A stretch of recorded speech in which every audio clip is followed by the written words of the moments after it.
Oh, you know what I love? Sports. Love sports. Sports. When it comes to Texas A&M. Where are you getting this information? Let me tell you. Welcome to TexAgs. It's here. It's time. There's always a buzz in the air when you hit this moment. He is a guy that has gotten better and better and better. He's just got that dog in him. We will develop men. We will graduate players, and we will win championships on the field. I think of him as this hawk. Before long, he's going to be swooping in on those quarterbacks. And they embody what the school is about. It's about getting into hard situations and getting ourselves out. It's about working hard. It's about doing amazing things. And this is a real program. It's not fake. This is a real place. And if you want to be really good at football, this is a really good place to be. You know, if I'm betting on anybody, it's the Aggies.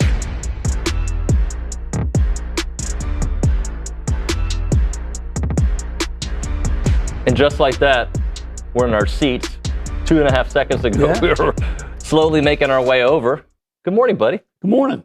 Ready for a little baseball? Hopefully. Yeah. You know, What's the weather looking like?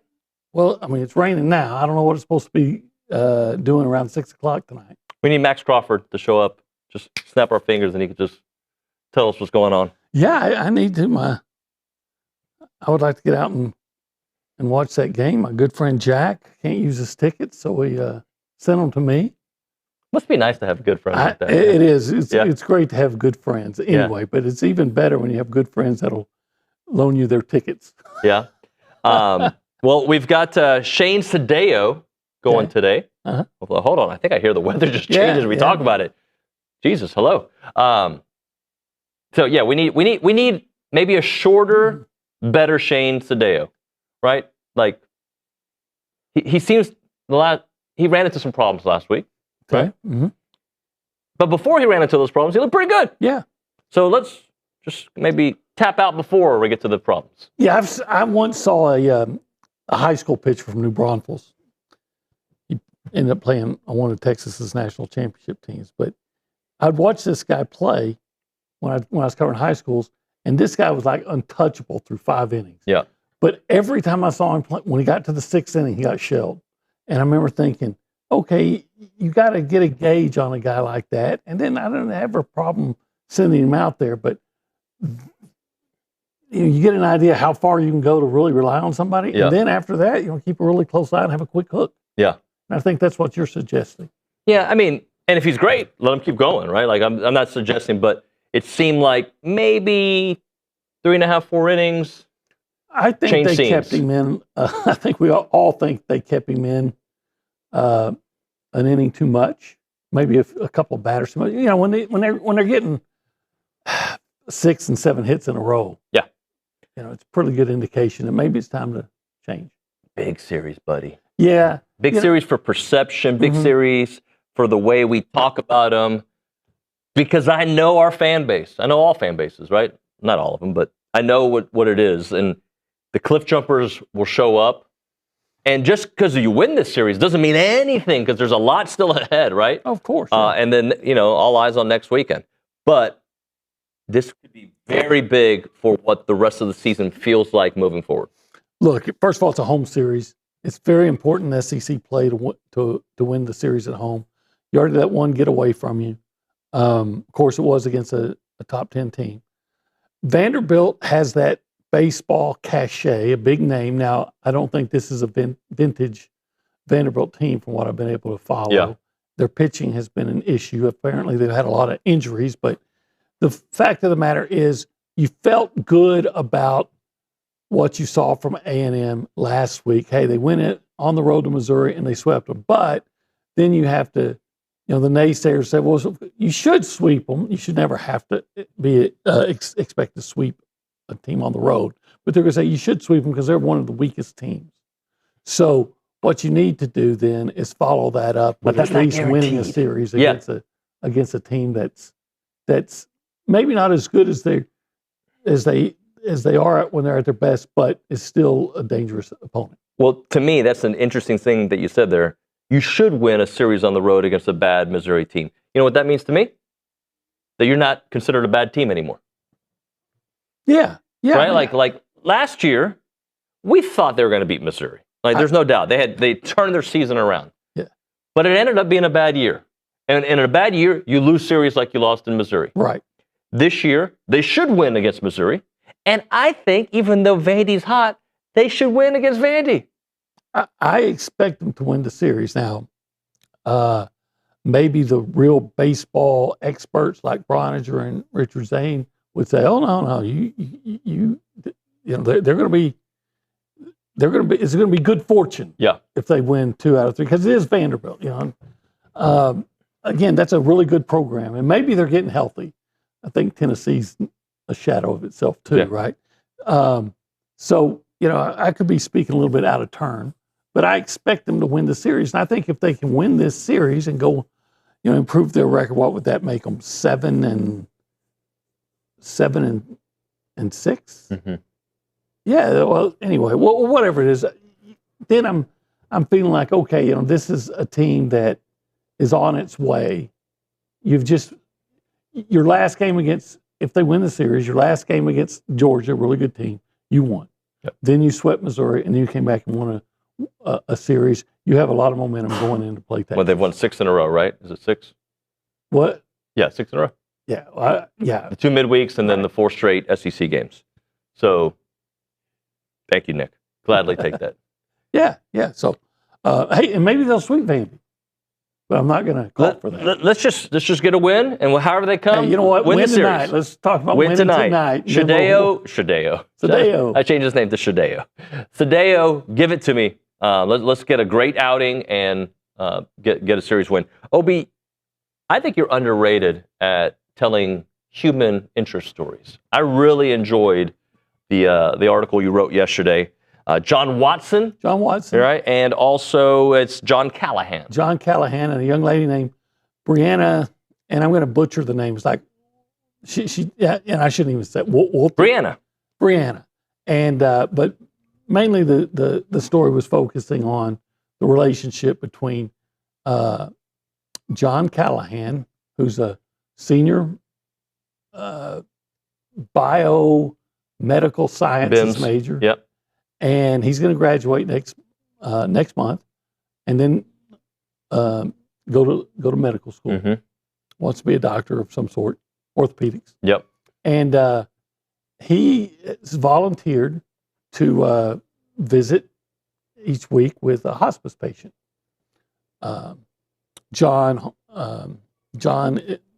is in not John Callahan. John Watson. John Watson is in. He's in hospice care, mm-hmm. and what they do is every Wednesday they come over and you know they visit for an hour and a half and invariably the conversation centers around A&M sports. Yeah. Because let me tell you, John the patient is as big an Aggie fan as you can find, and he did not go to A&M. Because all his friends were going to North Texas. So he went to North Texas with all his friends. But his mother was a ticket manager for years. Ellen. His dad went to A&M. His brother went to A&M. So he's an Aggie. He loves it. Yeah. And it was great seeing this story between this guy who's 57 and this young man who's 22 and this young lady who's 21. And you know, they take their time out to come and visit him, and he just loves them so much because they gave to him, you know, their time, and then they share this mutual passion for Texas A&M sports, and they're, you know, I think one of the things that John, the student, said was, you know, talking about the Miami games, you know, he was so disappointed because he wanted it for John Watson so bad for him to be able to see him go on. But it's just a great relationship and a great example of people giving of themselves and what Aggies do. You know, and I was just, when I heard about the story, I was just kind of touched by it. And I said, I really want to see what this, you know, tell this story. Yeah. And then when I met John Watson, who watches us every day. Yeah. Hey, John. What's up? And he is so. But I mean, think about your most passionate A&M fan, and this guy is as passionate as any of them, and he just likes to talk about he's telling me the stories about freezing at the Cotton Bowl and how fun it was to watch Warren Barhorse steal the towel from Tim Brown, and just this whole life of being a fan. And it's just another example, but it's so great to see some young kids come out and do the right thing, spend some time with him and learn from him. Yeah, and show compassion, and it was just great. Well, John, you should come hang out at the studio sometime. He wants to meet Billy Lucci. Okay, he told me. Yeah, he said he used to live in Castle Rock. Oh, okay. But never met Billy Lucci. Well, we can set that up. We can certainly set that up. Invite John over here, or we can take the show on the road and go visit John. Heck yeah, that'd be great. Well, great job on that story, OB. Thank you. This is TexAgs Live. You knew that. I did know. John knows that. John knows. John could tell us everything about it. Can he tell us who this presenting sponsor is? Who would you say? If John was here, he would know. He would say, brought to you by David Garner Jewelers. But would he know the name of the studio? Well, he would know it's the Rollo Insurance Studio. Would he know who works there? He would tell you Jason, Jackson, Keith, Morgan, and the boys and girls. And girls. They got both. And, okay. Would he actually know what we call this hour? He wouldn't know that. He's absolutely not, because he mentioned it several times to me. Hey, it's the Go Hour, brought to you by the Warehouse at CC Creations. Okay, fine. So far, you've passed the test, John. Oh, he would ace this test. Okay. But where are we sitting? The Holistic Planning Cool Zone. Okay. Right. So what's so cool about the Holistic Planning Cool Zone? Well, among other things, holistic planning can help you plan for your future. It can help you make money now, help you save some from the IRS, who's going to come and get it in about 2 weeks. All right, John, if you were to answer this question, what would be the phone number and what would we call that hotline? Well, you're answering for John in this. Yes, I'm. You're John in the story. Yes, I am. He would say, or John would say, I would say, if I'm John, that you're listening to you can call us on the Buppies Catering and Bartending Hotline. Fine, John, but text the number. What number and what's the name of the number? I don't know. You mean the Catalyst text line? Yeah. Yeah, he would know that. Okay. He'd know that. But he wouldn't know the phone number. 979. He would know. 693-1150. I thought we were having a senior moment. All right, we're good. All right. Would he know who's behind the glass? Oh, yeah. He know, without a doubt, Nick Savage. Nick, good morning, buddy. Howdy, good morning, Everybody knows Nick Savage is back there. Especially when things go wrong. Well, no, that's all Cade. Let's be real here. He's in the back catching a stray. But yeah, hey, OB, that story, that's what I was going to bring up too. You're a really good sports writer. You might be an even better human interest story writer, because the few pieces you've done in my time here about, Aggies and Aggie stories, they've been awesome. And they remind a young guy like me, like, how lucky we are to do what we do and, get to talk sports every day. And we know people watch us every day, like John. And I was in Belleville on Tuesday, had several people come up to me and say they listen to the show every day and that they love TexAgs and they always mention OB. So really cool story. And that we're lucky to do what we do for sure. Yeah, thank you for saying that. OB, I especially when I worked at 13, but even here a little bit, I don't do it as much. People ask me what the favorite part of the job is. Mm-hmm. And I love a winning game, like my team winning, a blowout or a last-second field goal against Alabama. Of course, those are all great moments, and the heartache that comes with sports too. But my favorite part has been telling people stories, human interest stories. Sometimes with an emotional twist like yours. Sometimes just telling the people story. Like that's what I think we do this job for, is to let the public know, like, these stories behind not the box score, the story behind the story. Yeah, and there's so many of them. The thing I like most is just the people, the Aggies that are so great, but there's so many of them like this one. And one time I wrote, you might remember a couple of years ago, I wrote an article that wasn't quite as emotional and heavy as the guy that stayed in the bathroom for an hour. That is right. Because the Aggie baseball team was rallying against Oregon, and he didn't want to do anything to upset the rally, and he had gone into the bathroom at the Mr. Ramirez between innings, and then they rallied while he was in there, so he had to stay in there, right? Yes. You don't want to. So it's all those kind of stories. It's just the people here and their love for A&M and each other that I guess maybe as I've gotten older, I find that to be more important than I used to. Yeah. Let's go to the Angry Elephant News and Social Center. Cooper Patterson is in the house. How are y'all doing? Hey, Coop. How are you? Good morning, y'all. That's what I'm supposed to say. Howdy. Good morning. How are you? I'm doing good.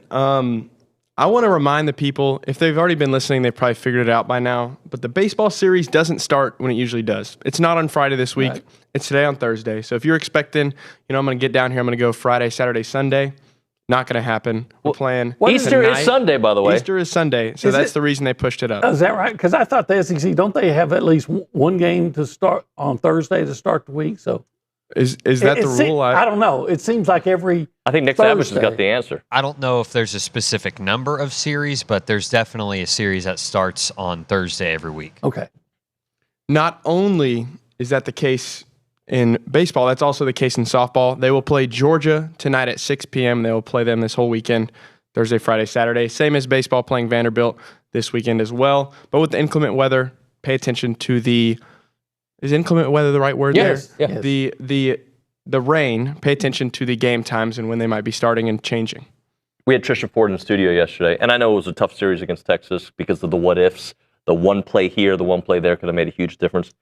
I freaking love talking to her. Not only is she funny, cool, she's also, direct. She never, when they lost in the regional last year, she came on the show immediately, faces the bullets. When things are good, when things are bad, she's just cool. Well, I really can't recall when things were really bad, right? I mean, there were some disappointments, and I know what you're getting at, right? Mm-hmm. But since she's been here, things have been pretty good. Pretty right? good, yeah. That's the point. Yeah, she's been great. She's awesome. She gives good restaurant advice for Phoenix area. Phoenix as well? Yeah. One more story, Coop. So it's not really a story, but we got a YouTube chat from James. This is about y'all too. I guess seeing the facial hair from both y'all, he said, both Nuño and OB should grow ZZ top beards, I think. Yeah, ain't going to happen, bro. First off, I'm the most vain person at TexAgs. Billy even told me that the other day. I am very vain. I look significantly older with facial hair, so it ain't going to last. But I am going Unabomber for a little while. I don't know. I may shave tomorrow, maybe Monday. I don't know. I'm sure by the time Easter comes, wifey's going to be like, you're not taking Easter pics looking like Charles Manson. So, sorry, I could have picked anybody else. I could have picked anybody else. You picked the Unabomber and Charles Manson. Yeah. How about let's name the bearded guy that we like, G.I. Joe. Okay. I think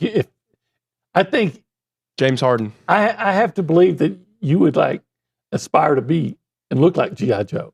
So that would actually give you the motivation. No stolen valor. Can I take a moment to talk about what happened yesterday? Yeah, please do. So went to MMA. Mm-hmm. Okay, went to Brazos Valley MMA, and it was a packed class last night. Packed. Okay, I'm talking people everywhere. Talking packed. Right? And a lot of young guys. Thank you for the Johnny 2 times. Keep going. Let's keep going. All right. The papers. Anyway, and there's a gentleman there, older than me. Woo! I love when I see older people than me. I can go dominate them. Okay. And not that much older than me, but older than me. Had a little Latino look to him. Okay. Something said, this guy might be Cuban. Was he? Turned out to be a Cuban. How about that? So and watch what his name... It was Cuban squared. What do you think his name is? Rodriguez. No, try again. What's the Castro. first Cuban? No. It's not Castro. No, it's not Castro. How many people you know that's their first name? Canseco? No. Oh, you're asking for a first name. First name. David? No, try again. What's a Cuban name that you always use? Fidel? The Cuban name I always use. Tony? Lucille Ball? Oh, Ricky. Okay, Ricardo. Ricardo. Ricky. Thanks. You went straight communism.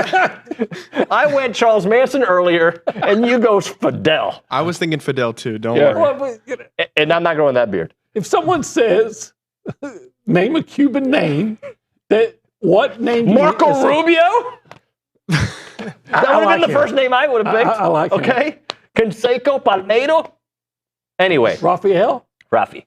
Anyway, we're rolling. Things are great. He's young in the class, but he's got a martial arts background. And then we're working on this move where you take somebody from behind and you're supposed to stand up, break the posture, break the arm, and come out of it.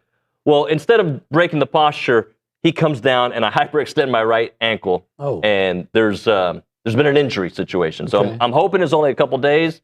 But Ricardo, I was going to take you to 1775 to go eat because that's my place. But now you're on probation until my ankle comes back. I think you like those. You know what I admire about it? You like your people. I love my people. Yeah, America. Yep. And like Nick, Texas and Cuba.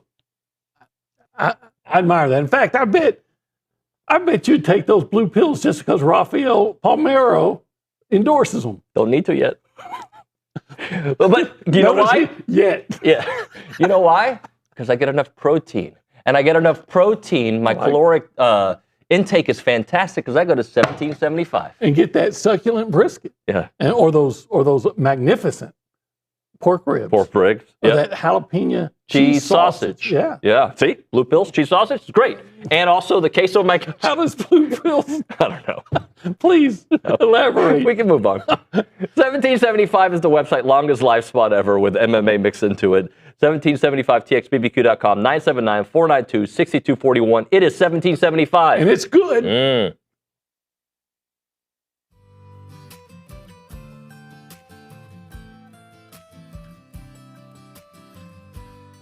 Hey everyone, David Nuño here of TexAgs Live. I want to introduce you to the team at Holistic Planning. Got Jason Barber here, Taylor Pankratz, and also Paul Meredith. Jason, I want to start off with you. What really sets Holistic Planning apart from the others? Yeah, so what makes us different is most financial advisors stop at investment management. On the other hand, Holistic Planning, we manage investments, taxes, and estate planning all on one team, all underneath one roof. Now, Taylor, when everything is coordinated like that, it really helps the bottom line, doesn't it? It really does. When your investments and taxes are working together, you stop leaving money on the table and keep more of what's yours. Paul, Holistic Planning is trying to expand as well. That's true. We just opened our Houston office, and we're looking for people who feel like their advisor isn't seeing the full picture, because that's exactly what we fix. And Jason, there's other opportunities beyond that. Definitely. If you're a financial advisor and you want to join the Holistic Planning team, we're looking to add 50 teams in the next 5 to 10 years. So check out holisticplanning.com/advisors. All right, so if you want a team that actually coordinates everything, go to holisticplanning.com. Aggies, this one is worth it.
As a reminder, the final segment of the program is brought to you by Double Dave's. That's at 10:50. But right now, caller number 12, 979-693-1150. We're going to hook you up with your choice of a dozen pepperoni rolls or a large one-topping pizza from Double Dave's. They've been serving Aggie land since 1984 with your favorite pizza and, of course, those world-famous pepperoni rolls, reliable in-house delivery, bringing piping hot goodness straight to your door. Just click on doubledaves.com and your favorites are on their way. He's OB. He's David Nuño. Thank you. And this is TexAgs Live. Yes. I got a question for you. Ask, sir. Probably shouldn't bring it up with only 4 minutes left in the segment since we went so long, but we're going to bring it up. Okay. We're going to go for a little while, okay? So, Stephen McGee, we're going to get to you. I think he's coming. We're going to get you in a second. In your opinion, which college football teams have the most to prove in 2026? I came up with a little list. I have some reasons behind it, but if you want to think about it. The most to prove. You want me to give you some angles? Yeah, I mean, I'd be wondering what you would think. Because you can approach that from different, directions. Yeah. Dabo, Sweeney, and the Clemson Tigers. That actually was one that I was thinking about. I know they made the playoffs a couple of years ago, but it feels like, and I love Dabo. I do. I'm one of the few. I feel like a lot of people like to pick on Dabo. I like Dabo a lot. Mm-hmm. I feel like they have a lot to prove based on, it just seems like a sinking ship. It doesn't seem like it's going to get fixed. And when it goes south, as we saw with the coach that was here prior to Coach Elko, it looks like you don't get it back, at least in that stop. Okay. So I put them on there. Oklahoma came to my mind. Oklahoma's a lot to prove. They didn't make my list. I think USC comes to my mind. USC is absolutely. Lincoln Riley has to prove something. How about, I don't think Texas has anything to prove. I think their fan base needs to see playoffs, but I don't think Sark has any, Texas doesn't need to prove anything. They need to be in the mix for the playoffs or potentially go deep in the playoffs, but I don't put them in the must-prove category. Do you? No, I see where you're going. I mean, you could have made an argument that they could have been or should have been in the playoff last year. I don't think you can ignore the loss to Florida, though. But they've ended the season well. But they ended the season very strong. If they didn't finish the season well, I think they'd have a lot to prove. But they ended the season very strong. All right. I think LSU's got a lot to prove. Maybe. They spent $90 million, whatever it was. But they'll do that. I just typically think if you're in your first year under a new coach, you get a certain amount of grace. You do, but the way Lane Kiffin left. That's true. Okay? And what the expectations typically are in Baton Rouge. And even Brian Kelly, who was fired, and I don't know if he should have been or not. I never felt he was a good fit, but whatever. Even he made it to the SEC championship game in year one. Yes. After Ed O was a disaster. That's true. So I would put LSU on that list. I'll put Ole Miss on that list. Okay. You know what? I'm going to have to put Texas A&M on that list. They were kind of on my list. Well, here's the thing about Texas A&M. Can you follow it up? You follow it up? A&M has had those years where you jump out and do something, and you're among the best in the country, and then typically they fall back. When was the last time A&M had back-to-back 10-win seasons? Against Iowa. I would assume the last time they had 10-win seasons, R.C. Slocum was the coach. Yeah. I'm saying consecutive.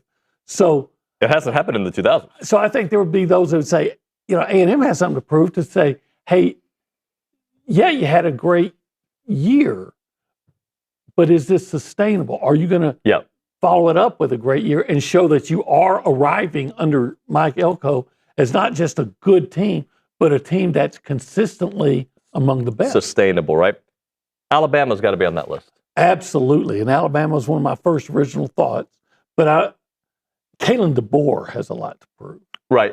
And when I was thinking about this, were there coaches or programs? I'm kind of combining them in this thought because, it's interesting with Alabama, a team that won a playoff game, right? That beat Georgia last year, and they had a stretch where Alabama looked like one of the best teams in the country, if not the best, after their early season loss. They started the roll, right? And I look at them and I'm like, I still think they got something to prove this year. Yeah. This version of Alabama. Well, how about this? Because I don't want to be too SEC-centric here. But how about Oregon? Now, you said Oregon Always good. They should be with all the. I keep hearing how great Coach Lanning is, and I'm sure he is, right? But with all the money that Nike that pumps into it, backs, right? Yep. With all that money, shouldn't they do more? Yeah. They did make it to the semifinals. They did. So I feel like they get a little grace. No, I'm not saying that. But I agree with you. But I mean, don't we expect that when you're pumping that much money into your play? Like, does Texas Tech? Texas Tech was in the playoff last year. Look, this is not a shot at them. They paid their way in, right? And that's the way the game is played now. So that's not an indictment on Texas Texas Tech. That's respect. That's respect. You know, you got your guy Cody, and he's paying some money, but can you do it again? Yeah. How about Florida State? Florida State's been needing to prove something for a while. You know, they had that one great year. Was it 23 that they went undefeated until Jordan Travis got hurt? And then, you know, I think they should have been in the playoffs that year. And then 24, a disaster. 25 starts off, they beat Alabama week 1, was it? Mm-hmm. And then it fell off the cliff, right? Right. So, yeah, I think Mike Norvell's got a lot to prove. Yeah. One more for you. Okay. Just because he made comments. Just because of comments, okay? South Carolina? Yeah. Yeah. Yeah. Yeah. And I kind of like Shane. I know you don't. Well, I don't know if you don't like him. I just think he's kind of... there's certain things about him I just don't think you should do as a coach, you know? I'll give you that. And his dad didn't. His dad was the absolute epitome of class and the way he handled himself, except for one time when he got mad at a player and they got over that, grabbed a player and hit him in the head, you know, like, what are you doing? But whoa. But, you know, they got past that. Yeah. Nobody's perfect. But, you know, doing the whole pumping up the crowd, you still had a half to go, right? And then, I don't know. I can't believe he came after you last year too. Was it me? It was me. But you know what? Yeah, South Carolina definitely. Are you? Well, he says he's going to be in the playoffs, so he better be. Yeah. I think he may lose his job if he doesn't. If they're an 8-4 team, you think he loses his job? I don't know, but you look at what he's done there, and he's being pumped up because national media will pump you up because if they like you. Yeah. And it really, with the exception of 1 year, it's been kind of, Yeah. Let's hit a break. I think Stephen McGee will be in studio. I think he might be on Zoom, but I think he'll be in studio. Right now, we're talking about the Rollo Insurance Group. You get a personal agent, you get their direct phone number, you get great guidance, and you get great customer service, and they're all super local. Their headquarters is in College Station, so if you're in the area, you can find their headquarters right there on Highway 6. But if you're not in the area, it doesn't matter because they got 60 offices all over Texas. They've expanded all around the country, and they are the absolute best when it comes to finding you the right insurance situation. If it's car insurance, homeowners insurance, farm and ranch insurance, you name it, start a relationship with somebody who's going to put you first in everything that they do. They'll know your situation. That's what the Rollo difference, and you can find out firsthand by calling them up, 888-44-ROLLO. That number again, 888-44-ROLLO, or go to rolloinsurance.com/TexAgs. That's rolloinsurance.com/TexAgs.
And we are back here on TexAgs Live. We are presented by David Gardner's Jewelers. We're in the Rollo Insurance Studio.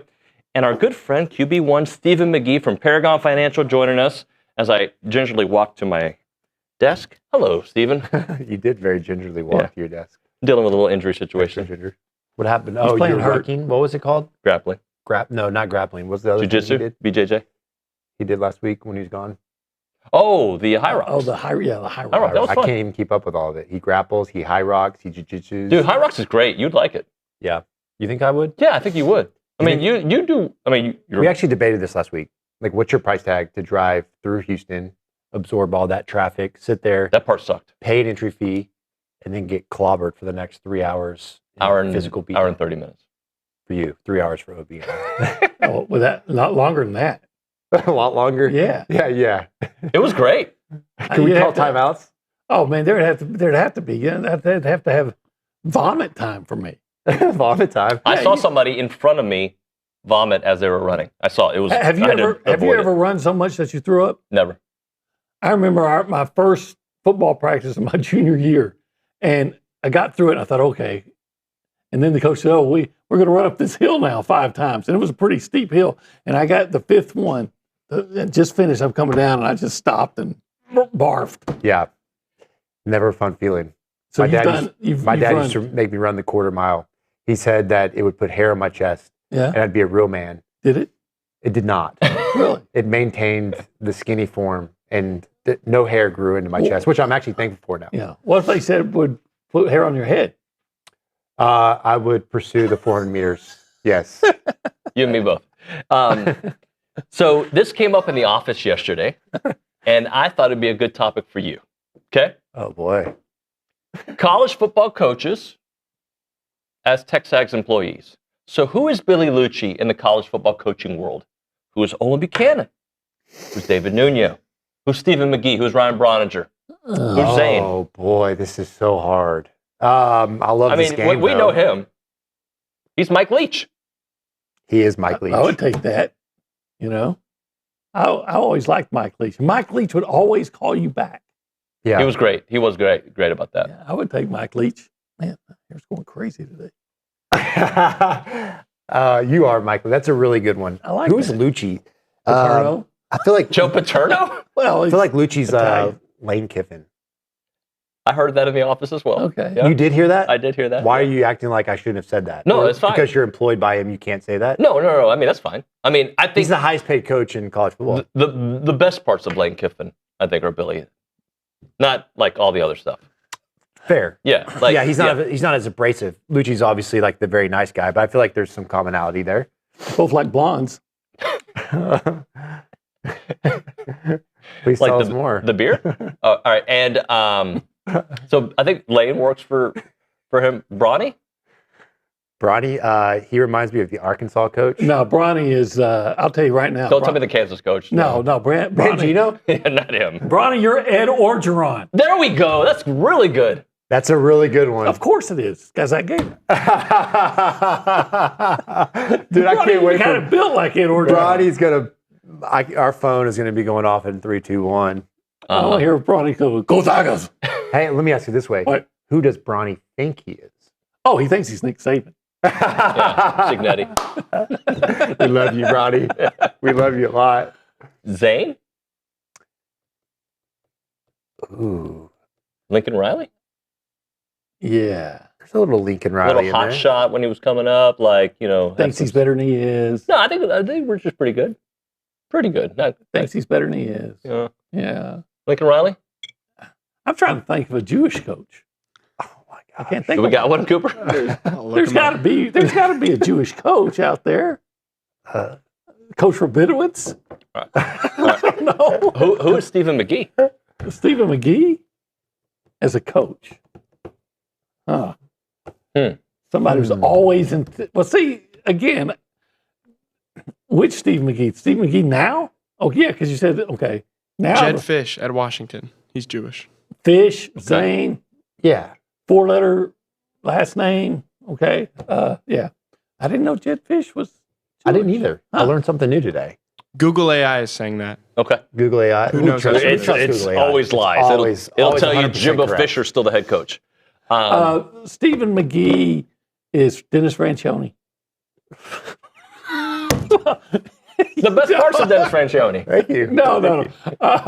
Just because you played for TCU version. Yeah. No, seriously. Who was the coach on Varsity Blues? A guy. Go Pat. Kilmer. Coach Kilmer. I'm trying to think of somebody who was a good quarterback coach. Mm-hmm. That's still got a good personality, fun-loving personality out there. And I'm trying to think, okay, who's the? You know what? Do it. He's Signetti. Googling. He's got a wiki page. Who am I? That coach from You're the Miami Cristobal. Yeah. That was the one I threw out at the staff. How was it received? They said I was a mix of Dabo and Marcus Freeman. Marcus Freeman's probably likes to work out, probably, I assume. Yeah, he's a unit. How do you feel about that? I don't know. Art He knows me Browse too keeps well. coming to mind. Art Browse. Oh, my God. What? He was a big weightlifting guy, right? Remember that? Art Browse was on chat. The best parts of Art Browse. Gosh, Oh, my God, you put a scandal on this is me. a brutal game. I hate this game now. All right? Sandusky? Coach Sandusky. Oh, boy. Dave. Cristobal. All right. Sandusky. All right. What's the Auburn coach's name? Which one? So many of them. The old one, Hugh Freeze? No. So let me ask you an A&M football question. Yeah. Offensively, all right, spring practice going on. We've got Coleman Wiggins running the offense, trying to steer him back in. What would you like to see? You're in trouble. Oh, gosh. So what am I? Oh, Richard's differently offensively. What would you like to see different from the offense? If there is something you want to see different. I mean, I think the ultimate goal is that in big games, we've got to score more points, right? I mean, when we played good teams, especially down the stretch, it seems like our offense kind of faltered a little bit under pressure. And so I think the question is, well, what could we do differently offensively to help alleviate that? I don't know. I feel like for Marcel specifically, I think he did a lot better whenever we played with tempo. We got in 2-minute situations late against Miami. We were down against South Carolina going into the second half, and we basically went into 2-minute mode the entire second half, and he thrived. I think playing fast. I think what that does is it forces the quarterback to not overthink the game, right? Mm-hmm. Where you're huddling, you're getting guys lined up, you're doing run-pass kills, and the enemy of quarterback play is playing slow, right? It's so much between the ears. And I think when Marcel struggled is he was overthinking things. He was trying to be Peyton Manning, where I think he goes out there and he just plays fast and free. He's at his best. And then I think he starts to react and he uses his legs a lot. And so I'm curious to see how Holman adjusts it. I've heard that they are trying to simplify the offense, right? Keep the same system, continuity, verbiage. That's awesome. But then simplify the words. I remember Coach Sherman in his first year, West Coast system. I was there. Not everybody is a business school major and struggle. And so you have all these words and these complex play calls. And he's like, man, I realized I had to simplify it. So he just say Kansas. And that stood for, explode a strong right zoom, Mac 4 chip, 478 F flat stick, kill 32 power, explode Pittsburgh, Seattle, right? And so you've got to simplify it to where these guys you say Kansas and they line up and they know that's that. They know what right? that means. So I think Holman Wiggins maybe adapts to some of that. It's like, hey, let's simplify football, especially in an NIL world where you have a new roster and these guys are plug and play. And so I'm curious to see what it looks like. Obviously, so much hinges on quarterback play, and we have a really good young quarterback that's shown Heisman potential. And I think if he can build on last year and improve and take some big steps as a passer, that we're going to be really explosive offense. All right, let's hit a break. We'll come back with more. People are chiming in on the TexAgs employees as college football coaches. We got some people there, and we got a fun buy, sell, lease on the other side. You're listening to TexAgs Live, presented by David Gardner's Jewelers.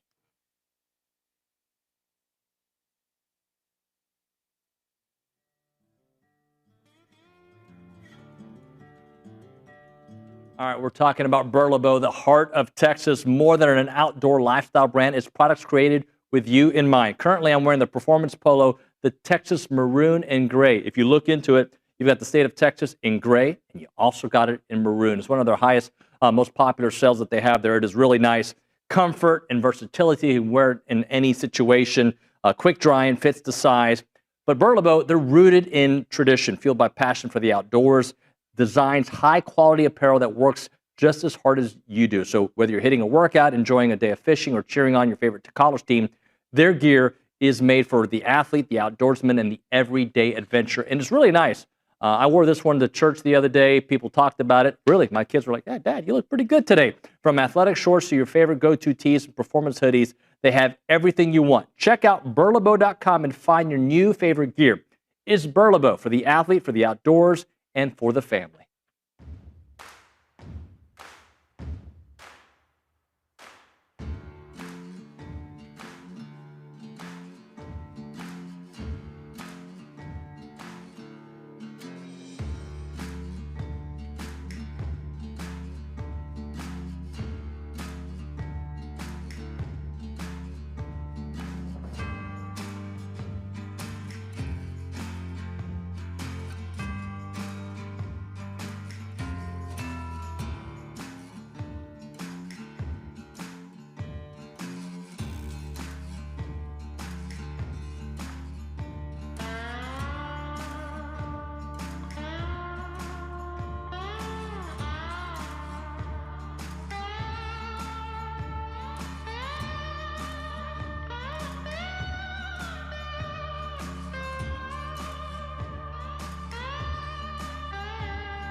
And we're back here on TexAgs Live. We're presented by David Garner Jewelers. We're in the Rollo Insurance Studio.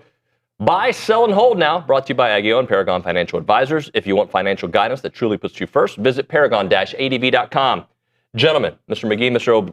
OB. I was about to call you Mr. O'Brien. Best one-year wonders that we've seen in college football. Okay. Buy, sell, hold. 1 year wonder. We've got Fernando Mendoza. Let's not forget what he just did with Indiana. I know Cignetti gets a lot of the credit there. That's a good one. Joe Burrow, 2019. It's a great one. And I'm going to throw Cam Newton, 2010. Yeah. Because JUCO to Auburn to a national championship, I think that is. I could have put Barry Sanders in that amazing season he had, but I didn't. So I put 3 quarterbacks.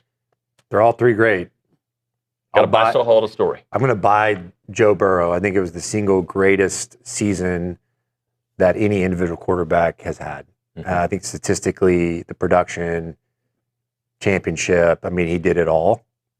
It's hard to argue against that singular season. I'll lease Fernando Mendoza just because it was a program that had never won. And they, in a world of NIL and money, a school that shouldn't have had a chance to win it all did against the very best in a playoff system that forced them to earn it. They couldn't just win one championship game. They had to do it all. And they answered the bell. And they weren't supposed to. Yep. And then I'll sell Cam Newton, not because it wasn't a spectacular season. He's obviously an incredible athlete that elevated the team. Because I don't think Auburn was good, right? The year before, they were just okay before Cam Newton started. Yeah. I'm trying to remember. 2009, right? Yeah. Cooper, look that up. What did they do 2009? I thought they were like a 7-win team the year Yeah. before, but I might be wrong. I don't even remember who he replaced at quarterback, and I should. Okay, I'm actually very different. I'm buying Cam Newton. Okay. And I tell you what, they won a national championship. Tell me another player on that team. Michael Dyer? Couldn't tell you anybody. Nick Fairley was a good defensive lineman. Yeah. It was a washout, but name me another player on that offense. That was as close to watching the two players I've ever seen that was close to watching a guy win a national championship by himself was Cam Newton and Herschel Walker. Okay. So I'll say Cam Newton because he brought his team to a national championship, and it really was him more than anything. Yeah. I will lease Fernando Mendoza because it's Indiana, like all the reasons you just said. And the only reason I'm going to sell Joe Burrow is it's almost the exact opposite of what I talked about with Cam Newton. Everybody on that team was. Yeah. That team was so loaded. Look, he put them over the top. Joe Burrow made it where they beat everybody by like 40 points, right? Yeah. Except But Broninger was their head coach. Don't forget it. Broninger was their head coach. Ed Broninger. But look at all the NFL stars that were on that team. True. So I think a competent quarterback, maybe not have won the national championship, definitely wouldn't have just bulldozed everybody, but a competent quarterback would have had a chance. Yeah. A merely competent quarterback probably goes 8-4 with that Auburn team. Got to drop it there, gentlemen. Thank you very much. As we hit the break, Bill in Austin says Zane is Lou Holtz. So that's it. That's a good one. Cooper, was there another one on the YouTube page? Someone said that OB was Mike Gundy. Mike Gundy. There you go. You're a man. You're 40. Okay. All right, gentlemen. Thank you very much. We'll hit a break. Michael Earley next on TexAgs Live. I'll take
All right, we're back here on TexAgs Live. We're presented by David, Garner's Jewelers, Rollo Insurance Studio. Hour number 2 of the program, a little baseball chat. Richard Zane's in studio with us. Michael Earley, the head coach of the A&M baseball team, with us. Coach Earley, thank you for joining us on a game day. Thanks for having me. How are you feeling about the way you all are playing, especially with a huge series at home? Yeah, I feel good. I mean, especially offensively and just, some of the guys I think that are emerging out of the bullpen, Grant Cunningham. So I think there's some parts that have been really good. Offense being obviously making a huge impact right now on the game. And offense comes and goes, but I think what we've done really well is play consistent defense. So all of it's good. We just got to continue to go. The defense has been fantastic. I think you guys are fielding 986, I believe. Just how much of an impact is Cliff Pennington and Troy Claunch had on that aspect of the game? Massive impact just in all aspects of the program, because it's all a trickle-down effect. When you're doing your job really well or they're doing their job really well, it allows other people to do their job well, right? Like areas of the program are covered. And I think what's really been good about the defense is I haven't seen like a ton of spectacular plays, right? Like there hasn't been anything crazy, but it's just been playing fundamental baseball. And Cliff took care of that from day one, and the things they do on a day-to-day basis. And same thing with Troy. Like our catchers, I mean, you see mostly Bear, but Zane's been in there. Blake got in there the other day. They're all pretty fundamentally sound. They got their mistakes here and there, but nothing has compounded. So I'm really happy with it. And a big part of the defense, and we've gotten to see his bat and the power stroke come around this past week, but Gavin Grahovic at first base. Just how impressive is it to you to see him go from one side of the infield to the other and really have a seamless transition, at least to our eyes? Yeah, it's a lot harder than it looks. It's just like you can't just throw the big guy at first base and catch the ball. Like, we all seen some bad first base play. You watch baseball, when you play bad at first base, I think you notice it probably second most to a catcher, right? So he's just put in a ton of time and a ton of work, and I think his willingness to do it, not that he ever had any unwillingness to, he wanted to, and that's a big part of it. When you make a position change, you got to go all in. And then the fact that he was good at it from day one really, really accelerated just the progression of it. One other thing on the defense, too, you mentioned it, but just a little bit deeper. From a coaching perspective, you like that you can't remember necessarily defensive plays, right? Like highlights show a diving catch or an amazing double play, but just fundamental baseball. You still want to notice it. Yeah. Like the umpire. You don't want to notice it. It just wants to be flow of the game. Yeah. It's like, I don't know a ton about catching. I'd say if there's a deficient part of my ability to watch, it's like just the ability to catch. All I want to know is like, do I notice you or not? Mm-hmm. I don't even think about our catcher during the game, except for when he makes a great throw. It's usually a pretty good day. I want to follow up with Gavin, too. I mean, obviously we talked defensively, but this offensive tear he's on, just how nice is it to watch it happen and living up to the guy that we know he is? Yeah, and I think he's, Gavin wanted to come in this year, and I think a big part of what he wanted to do is he didn't want to strike out. I mean, he had a ton of power numbers his freshman year, but I think he had like 95 strikeouts. Now, we did play to the very last possible game, which adds to it a little bit, but he just wanted to be a more complete hitter. He wanted to, get deep into counts but draw walks as opposed to punching out and put balls in play and hit singles and get other kind of hits. And I think he started off doing that, and then I think it made him better. Made him a better hitter overall, and I think Gavin's one of those guys that can produce very high exit velos. Well, lets the ball travel, hits it hard. Usually when he hits it hard, it can go far. I just thought it was a matter of time. But he looks great. He looks great. I mean, he had that bat that I think locked him in. He got a fastball really deep against Missouri that looked like it was by him, even from our eyes on the side. He just backed it up foul the other way. I think it showed him like he can get to a lot of stuff. He doesn't need to cheat. And next pitch, they threw a changeup. That's the first homer he hit of the 4. So looks great right now. And I think, too, just coming back missing a year, like it takes time. And I think we're at a place where he's in a good spot. The entire offense has looked great over the last week and a half or so. So what's the key? What's the key to success? The consistent approach, 1 through 9, passing the baton, getting the big hit, extra bases, timely hits, all of that. I think the first thing is we got some good players, right? Like these are some really talented players. And I think just their consistency in their day-to-day work. Like we do the same stuff. When I tell you the same stuff every single day, we do the same stuff every single day and scripted throughout the week. And they've been great about it. Like you got to embrace the monotony of being a good hitter. But you also got to embrace the fact that it is a individual sport based around it's a team game based around a lot of individual stuff. And I think when the team goals are met, all the individual goals are met, you can see guys just buying into little things like getting hit by pitches, scoring runners. It's a lot harder than it looks. And every time a guy doesn't score a runner, he's not trying to be selfish, right? But it's just trying to make the game simple. We want to try to see it from a 30,000-foot view because baseball looks a lot easier from that. And we've just tried to simplify everything and just let their talent take over. The numbers would suggest that this offense in 2026 is very similar to the one you coached back in 2024. And obviously that's high praise considering what that team did in Omaha and the records they broke and all of that. But as far as other offense that you've also helped construct and lead, where does this current group compare? How do they rank? Oh, they haven't done anything yet. We're only halfway through, but I think from a talent standpoint, it's up there for sure. I think if you want to compare, I'm not going to compare them to a team because they're not done yet. But if you look at from a talent level, we got some really good players. So you can see it in the draft rankings and all of that. Doesn't mean anything, but it does show an ability. So they're as of today, they're up there, but we got to play tonight. Well, your entire time at A&M, freshmen have been huge contributors to this offense, going back to Jace, Caden, Gavin, and now the freshmen this year. Just talk a little bit about their development and how much of an impact they're having already. Yeah, I mean, we've done a good job of attracting some freshman hitters here that have a chance to play right away. And then, draft day, you're kind of sweating it out a little bit. Like I remember talking with Nico the night before the draft and all those guys and being at Gavin's house a couple of days before. It's going to be nerve-wracking. Trying to get him to school, you know what I mean? And just because you know what they can do, and ultimately, and I think you'll see with both of them and all the guys, they come to school and their stock jumps up. So they've been really good. I mean, super impressive. And I think what you got to understand, not you, but to play in this league as a freshman, to even come here, you have to be good at baseball. That's number one. Let's say that's the given. But to make an impact, you have to have some physicality, and you have to be comfortable in your own skin. That's it. Baseball's a given. You don't get to come to A&M if you're not good. You have some physicality, and the number one separator is your confidence level. And are you comfortable in your own skin? And Boston and Nico were ahead of some people on that, and they are. And so I think that's the biggest thing as a freshman to make an impact. Do you think you're good? And this sport will challenge you on that a lot. And how about Jorian and his mindset recently, his confidence level, because it's paying off at the plate? Yeah, I think he's getting there, right? He's getting there because if I could do the things he looked like that, I would lack zero confidence when I played, right? And I don't think he does at all. I just think he's coming along, right? Yeah. You've seen him progress, and I think once that part of it clicks for him, watch out. But this sport, again, tests you more than I think any other sport, just because you can be so good one day, and then, especially as a hitter, you walk up the next day and you don't know what the hell you're doing. So it's such a back and forth.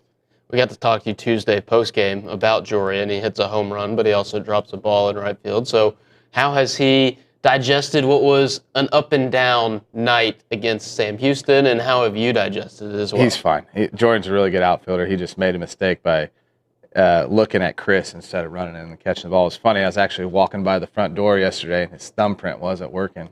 I opened the door for him. I said, I canceled you since you dropped that fly ball, and he started laughing. But he's good. Just trying to make light of it. He just made a mistake. That's not who he is. That guy's a good outfielder, so he's fine.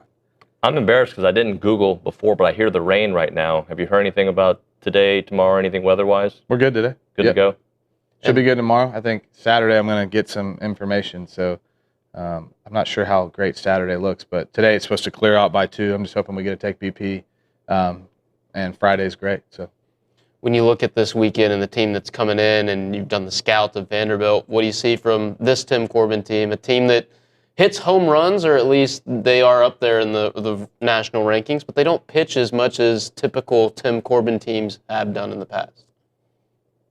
Yeah, I mean, they got a lot of talent on the mound. I just don't know if they've necessarily put it together from a numbers standpoint. I mean, the guy we're going to see tonight's really freaking good, and they got a lot of other good guys. So I don't look at, when you scout a guy, you do a little bit, but I just try to look at what they do what it says their stuff is. How do we prepare? I don't necessarily look at their ERA, and what I see is good. So we prepare from that standpoint. But whenever you're going to play Vanderbilt and a Tim Corbin team, you know you're going to get their best. And I think people were down on them a little bit from what I was told, and then they sweep Tennessee. So just, again, another day in the life, another weekend in the SEC. Like, it doesn't – you're never as good as you think you are. You're never as bad as you think you are. You never – that team is this, that. No, you got to play every game. So when they come in here, any team coached by him, I mean, you're going to have your hands full. Specifically with Connor Fennell tonight, the guy you guys saw last year up in Nashville, I think he struck out 8. What can you take from that performance last year? What did you learn, and how do you attack him differently this time around? I don't take much from last year because I just think we got completely different personnel. That's a big part of it. He's going to be – we try to always talk about similar looks to guys we've faced before. That's going to give him the best. He is in kind of the realm of the Missouri guy that started on Friday. I would say a little lower slot, a little more extension. When you have more extension, it means the ball gets on you quicker. So when you look up at the radar gun tonight, he's going to be 88, 90, maybe 91, but that extension gets out to 6'8 or 6'9, which is really far. Therefore, the ball feels like it gets on you. You'll see some guys that throw 100 and their extension's back at 5'2 and they're getting smashed. So he presents a challenge like that. He's going to look a little bit like Gavin Lyons. Again, just trying to compare, but he's good, right? It's got and from that slot, he really lifts it and runs it. Fastball gets on you, so you can't over cheat it because then he'll get you at the slider or the changeup. So it's just, he's good. He's good. We're going to have to be on time and do what we do, but I think we'll be ready. Coach Earley, you talked earlier about life in the SEC, and you never know. How do you evaluate teams knowing that they all got the talent that you talked about? To play in this league, in this conference, you have to have a lot of talent.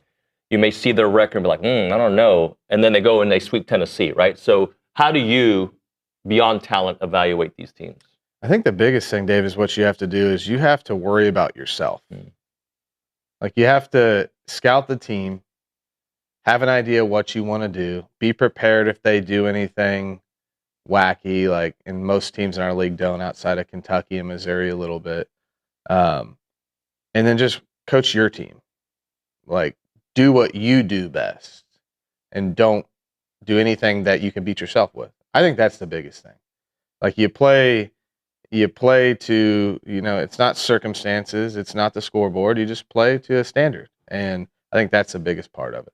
I think that is an awesome answer.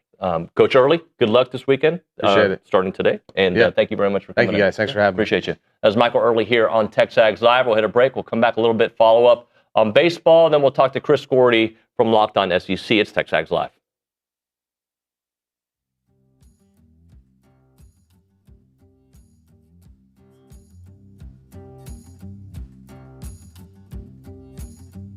Hey guys, David Nuño here to talk about our new partners with EventPipe. They are a leader in hotel booking technology, and now they're giving you a chance to support Aggie student athletes every time that you travel. Thanks to their partnership with United and EventPipe, whether you're heading into a game, a business trip, or family vacation, every room that you book comes with cash back in the pockets of Aggie athletes. That's a wonderful deal. And with EventPipe, you'll get discounted hotel rates up to 20% lower than the major travel sites, while enjoying a fast, easy booking process. They've even created Presto, EventPipe's quick launch booking solution. It lets organizations build branded hotel sites powered by live hotel inventory, making it simple to book the perfect stay. So next time you want to book a trip, do it the smart way with EventPipe and support Texas Aggies NIL through United. Visit their website, tau.eventpipe.com.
And we're back. It is TexAgs Live. We are presented by David Garner's Jewelers. We are in the Rollo Insurance Studio. It is hour number 2 of the program. We're continuing our baseball dialogue with Richard Zane. Richard, I said it at the end of the interview, but my favorite part of that whole thing was the way he said it's about us.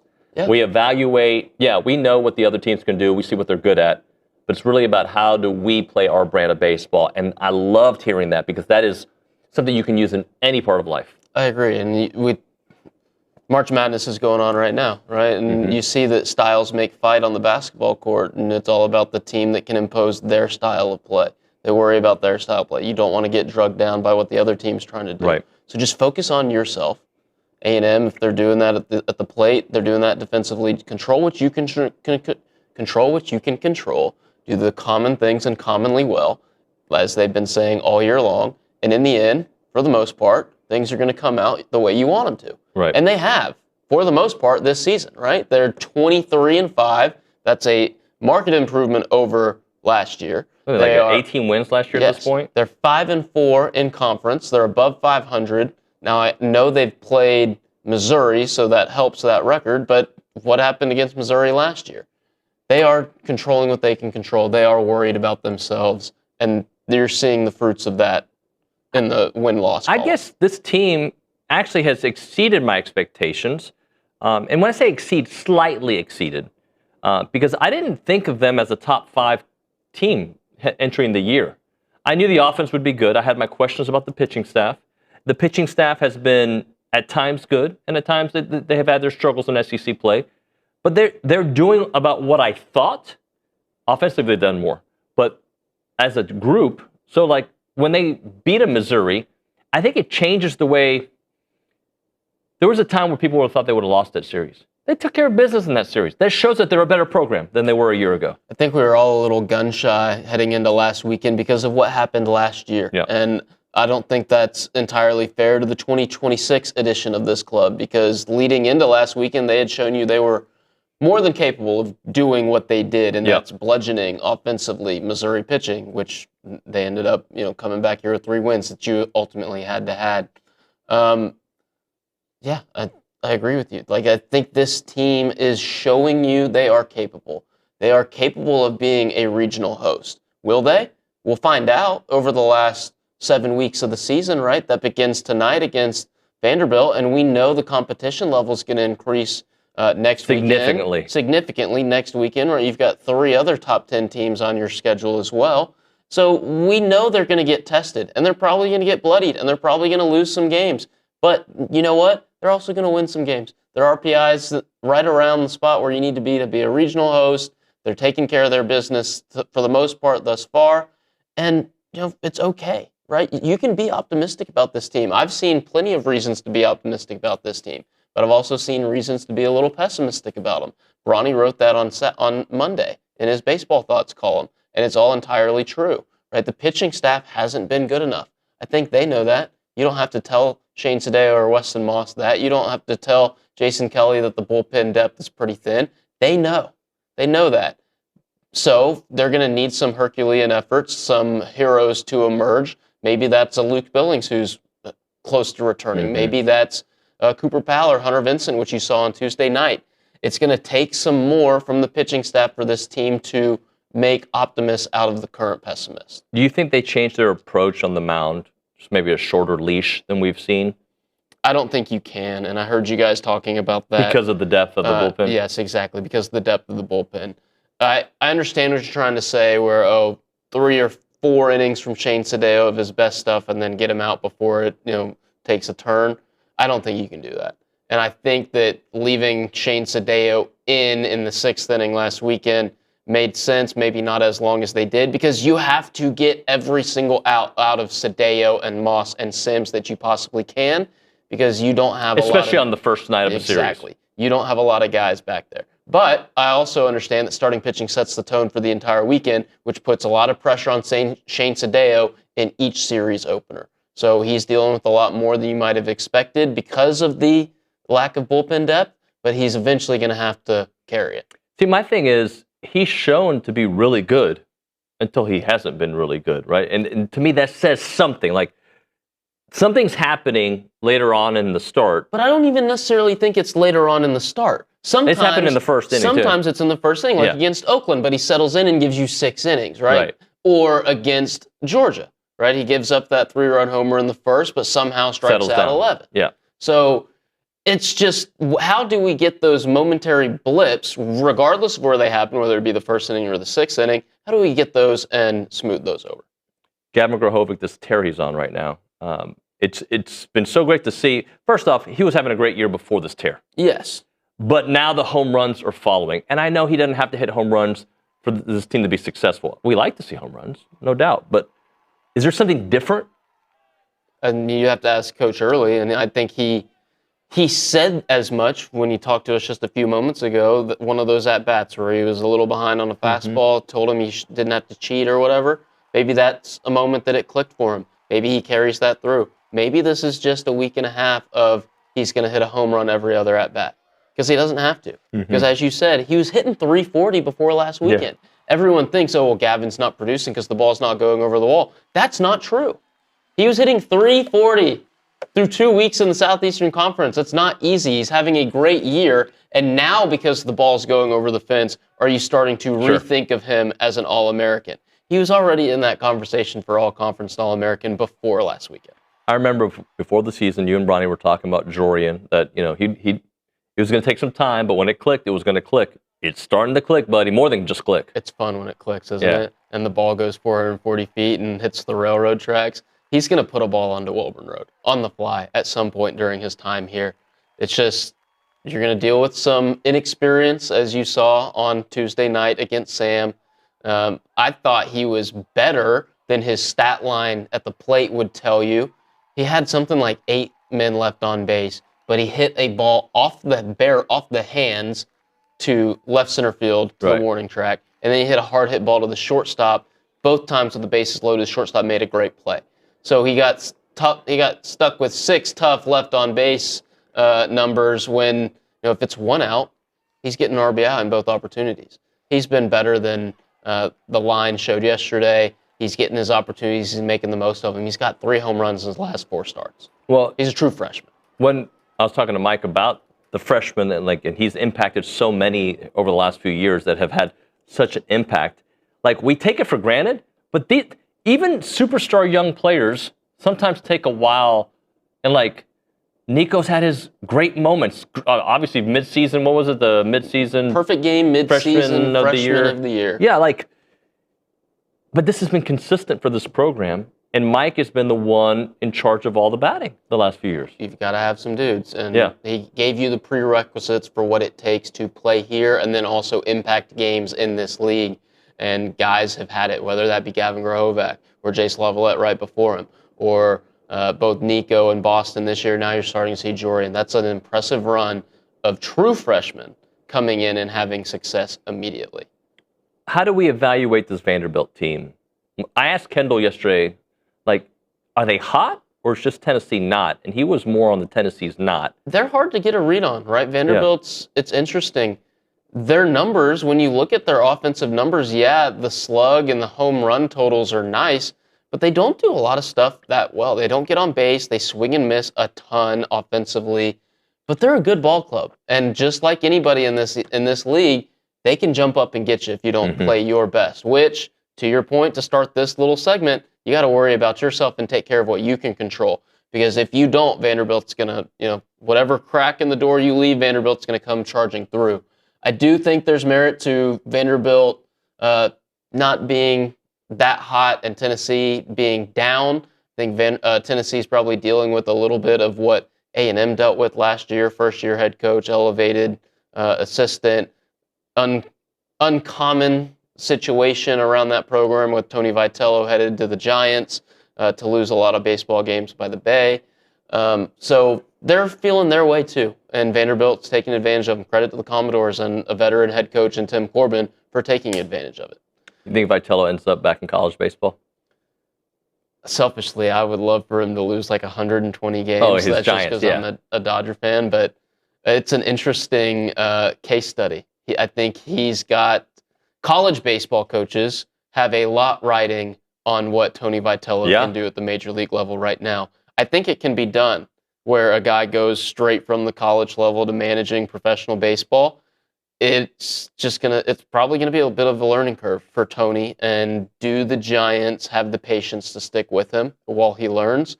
Buster Posey, for as much as he tormented myself and then, of course, a lot of people in Texas, especially up in the Metroplex, he is a smart guy.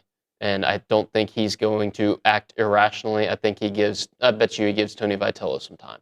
Yeah, I've heard more media, like anti-Vitello, than I've heard player stuff. Has there been a lot of player stuff? I haven't heard anything. Buster Posey's the GM of the Giants. No, I'm just saying in general. Oh, I haven't heard anything. I've only heard stuff. Oh, I think they want to get rid of Buster Posey too. I think his players like him. Okay, because I mean, he does have to me, from what I've seen, more of a players manager style to him. But I don't know how that translates the college approach to the pro. Finishing up with A&M.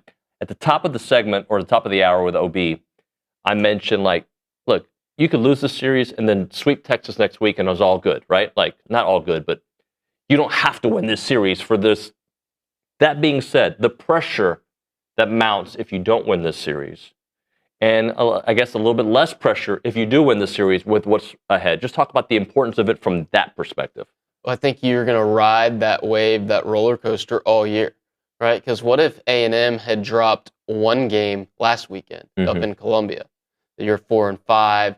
This conversation, this entire week probably feels a lot different. And that's still winning a series on the road in the SEC, which isn't that easy to do.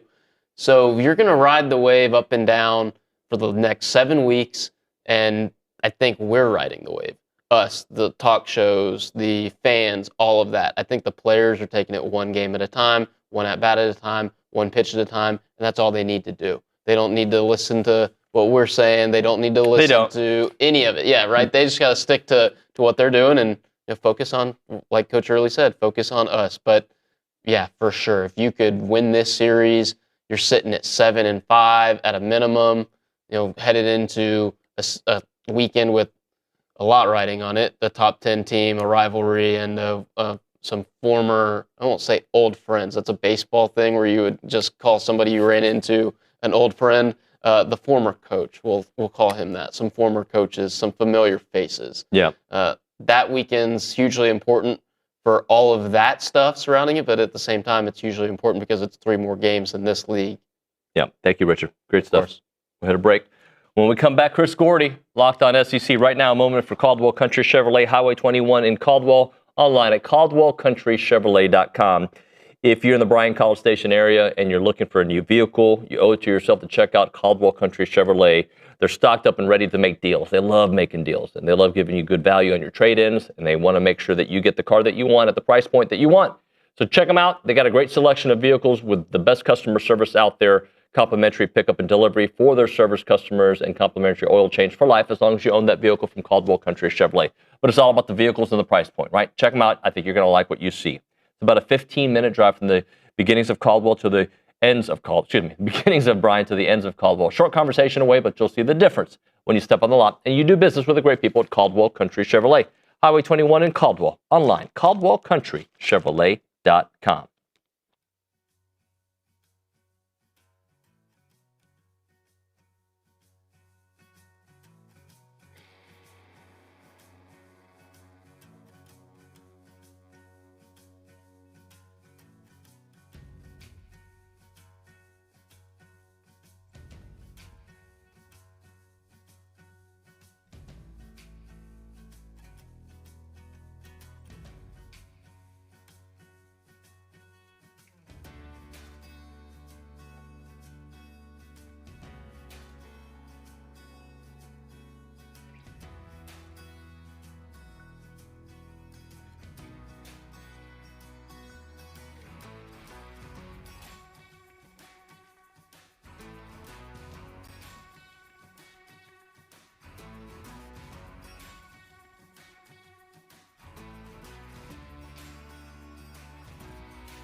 Time for Around College Athletics, brought to you by Milliken Reserve, a College Station community featuring homes, trails, farms, and wide open spaces with a mission to build a healthy community around nature.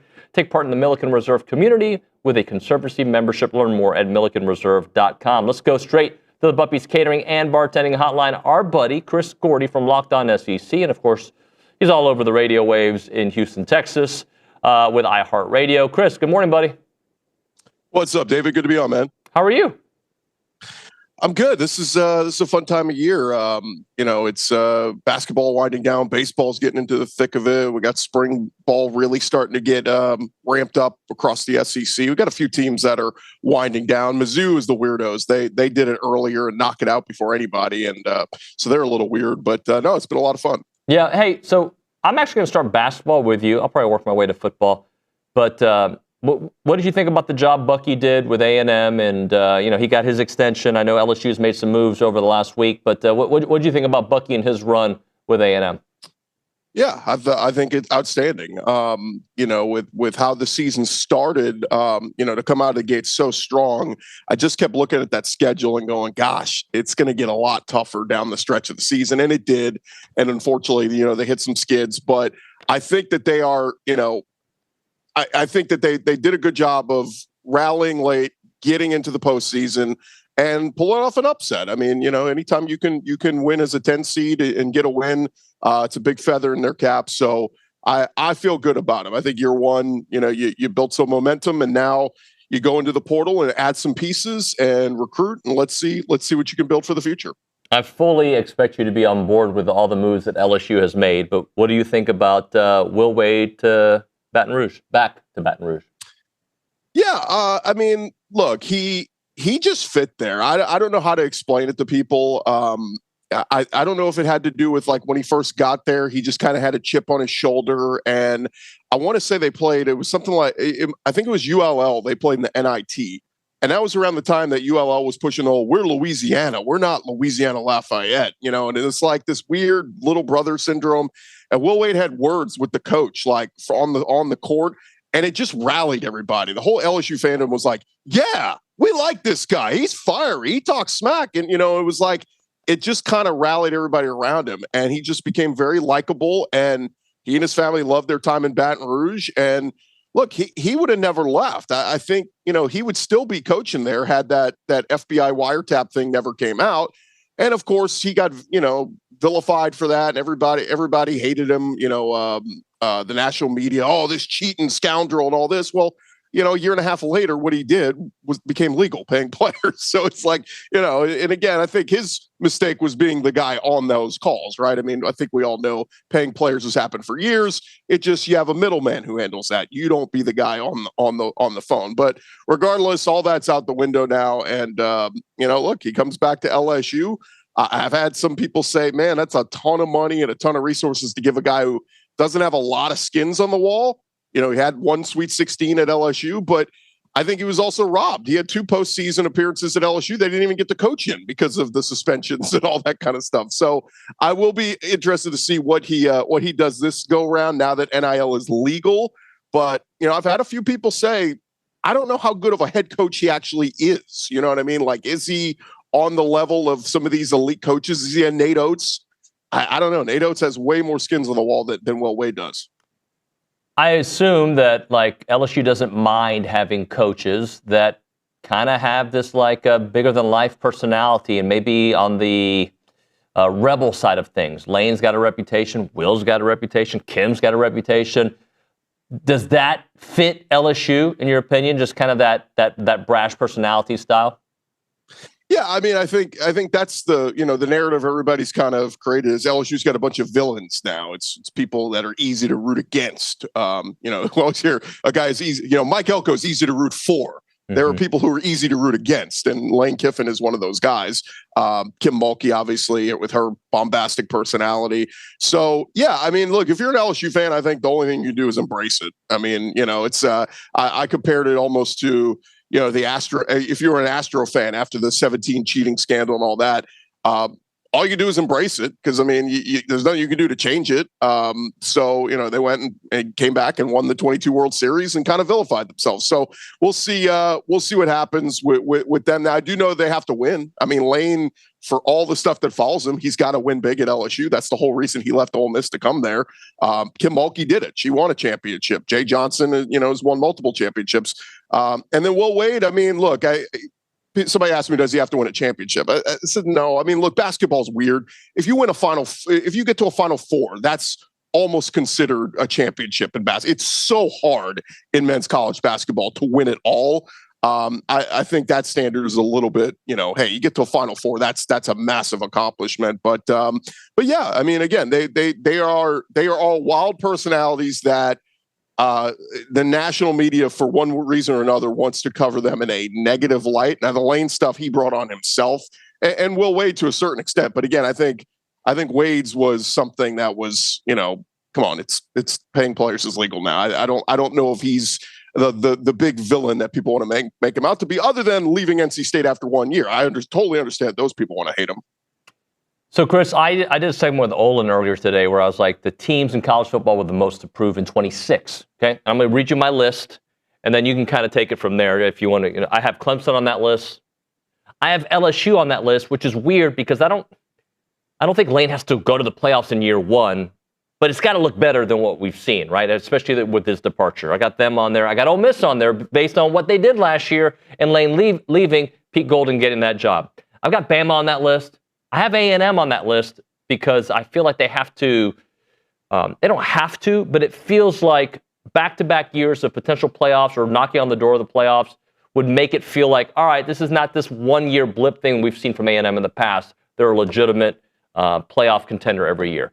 Your thoughts on my list? Yeah, I think that's a great list. I do think most people agree or think that Clemson is going to take a step back, a little bit this year with how they've recruited and, the pieces that they have, new quarterback, all these new pieces they're having to work in. So I do think that, maybe Clemson, I don't know if I'd be pinning them as the favorite in the ACC this year. I do think they've got a lot they got to work on.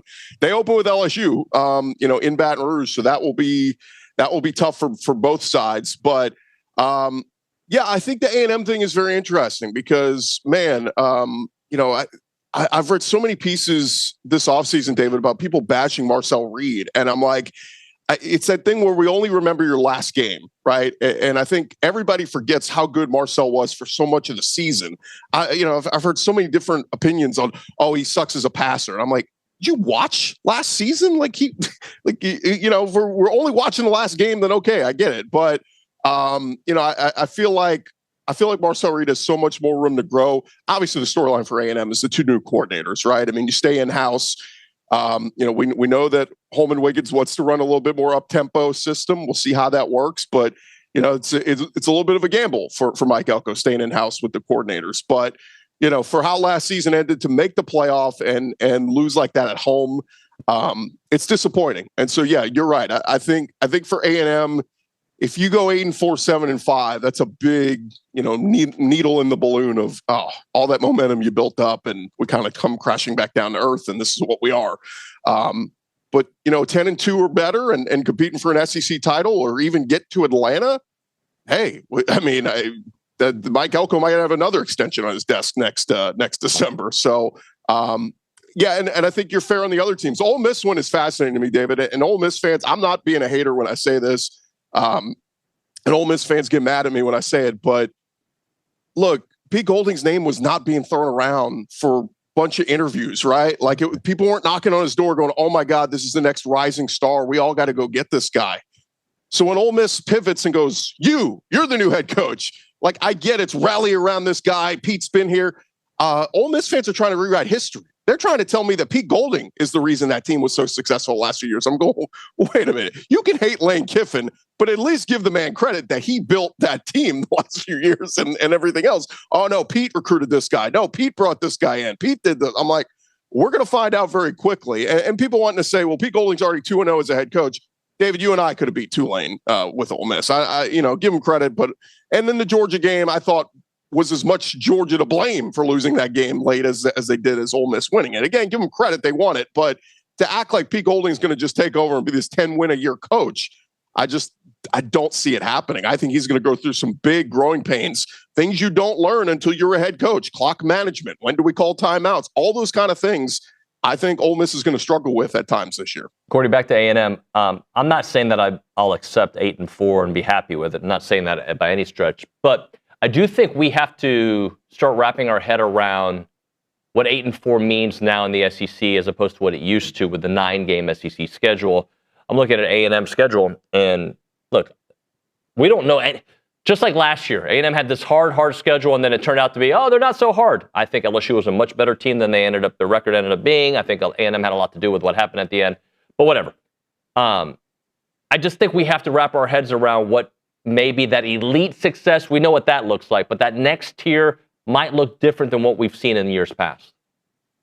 You're probably right. I think that's what Steve Sarkisian was trying to say when he, in his piece with Chris Lowe and On 3, kind of saying like, look, we're playing a 9-game conference schedule now. And, does a 9-3 SEC team get more of a benefit of the doubt, considering we're also still holding ourselves to the stupid standard of we have to play a group of 5 or a Power 4 non-conference game, which again, like I know Greg Sankey put that rule into place for years to kind of give the SEC that extra boost. But now that you're going to a 9-game SEC schedule, I don't think you need that. And go look at Indiana's non-con last year and this year. It's a joke. They're playing nobody. Why test yourself? And so, yeah, when you look around the conference and go, yeah, Texas is playing Ohio State. LSU is playing Clemson. Obviously, with A&M playing Notre Dame. Like, you start to look and go, why are we doing these? We don't need to play these games anymore, especially when we just made it tougher on ourselves playing an extra conference game. So, you're right. I mean, look, I pray the committee comes back around. They said they were going to use strength of schedule as a bigger metric last year. They didn't do it. I hope with more common sense people like Gus Malzahn and Jeff Tedford on this playoff committee that they do give that more of weight this year, because I do think there will be a 9-3 SEC team, David, that absolutely has a case to be in the 12-team playoff, but people are going to see that 3 in the loss column and go, no, can't be in as a 3-loss team. Gordy, I'm going to close out with a Dan Hurley question. I have yet seen a explanation to what the heck happened at the end of the game, and I'm not talking about the chaos on the court. I'm talking about the Dan Hurley referee situation. I read a couple of guys, I think it was Seth Davis, saying that they have a relationship. I heard that Dan, said, I thought he was going to come chest bump me. Have you figured out what actually, it just seems so odd. Like, he looked like a possessed man, and I like Dan Hurley, by the way. I think he's obviously an excellent coach, and I like his sound bites. But that whole exchange was just so odd, and 9 times out of 10, I still think you get teed up for that.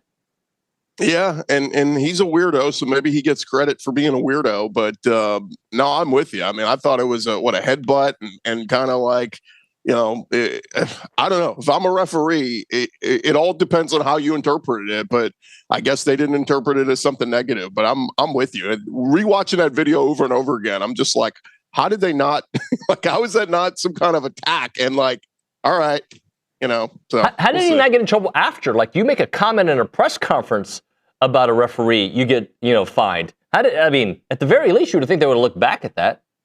Yeah, no doubt. It's strange, but look, I'm also of the mindset of I think referees should be criticized publicly. I think it's absolutely stupid that coaches across all sports get fined when they criticize referees. It's just stupid things. They're human just like us. Umpires, they all make mistakes. I think it's an absolute joke that we have to pay fines. Oh, don't say anything bad about them. They're doing us a favor here. No, they're not. They're paid just like I am. My friend, I appreciate you so much. Thank you. We'll talk to you next week. Thanks, David. All right, buddy. That is my friend Chris Gordy here on TexAgs Live.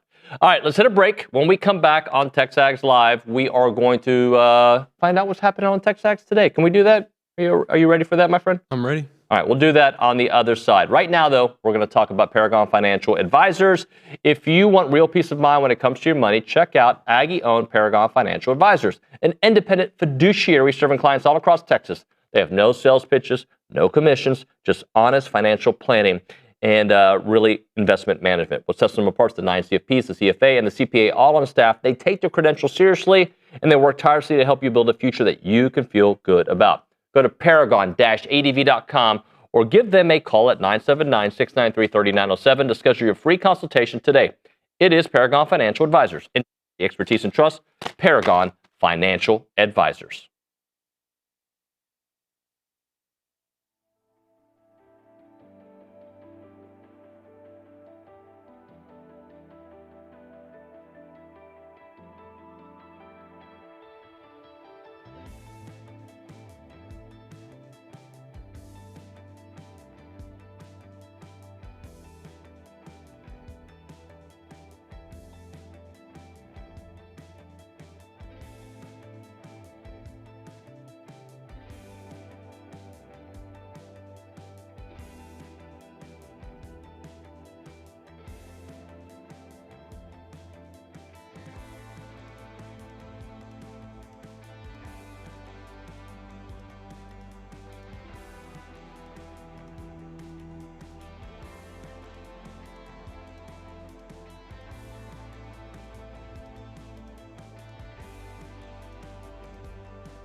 The great Porter Garner's in our lobby.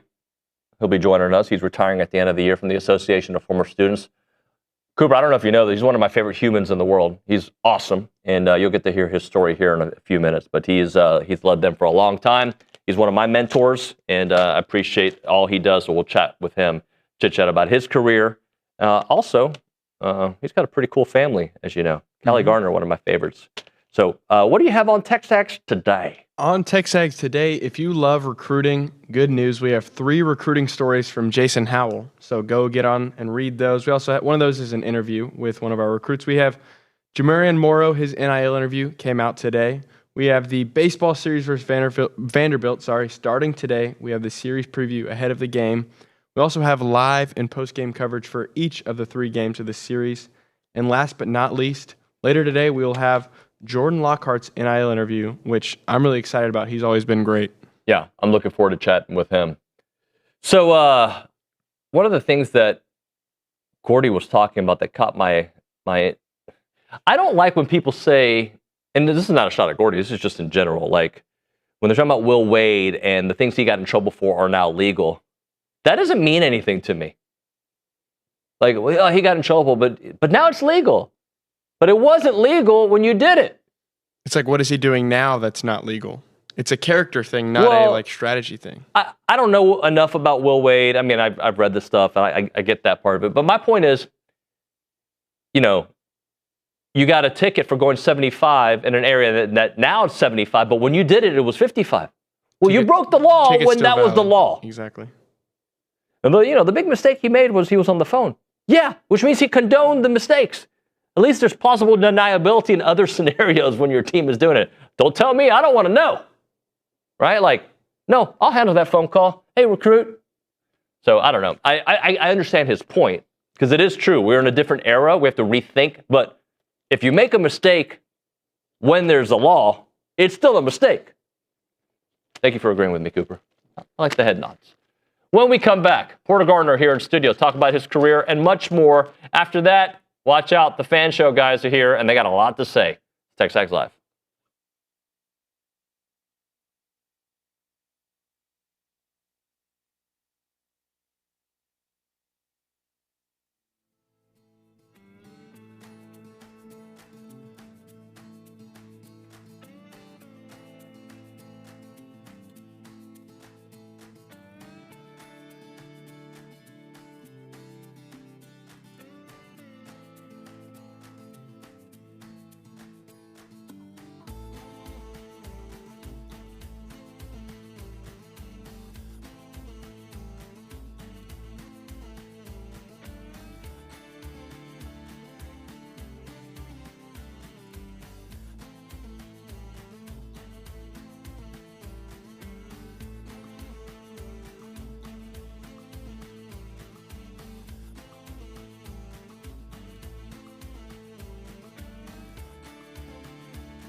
All right, we're back here on TexAgs Live. We are presented by David Gardner's Jewelers Rollo Insurance Studio. Our next guest has spent a career pouring his heart into A&M and the Aggie Network. Porter Garner, president of the Association of Former Students, set to retire at the end of the year. My mentor, my dear friend, thank you for coming in. Thank you for having me, David. Good to be here.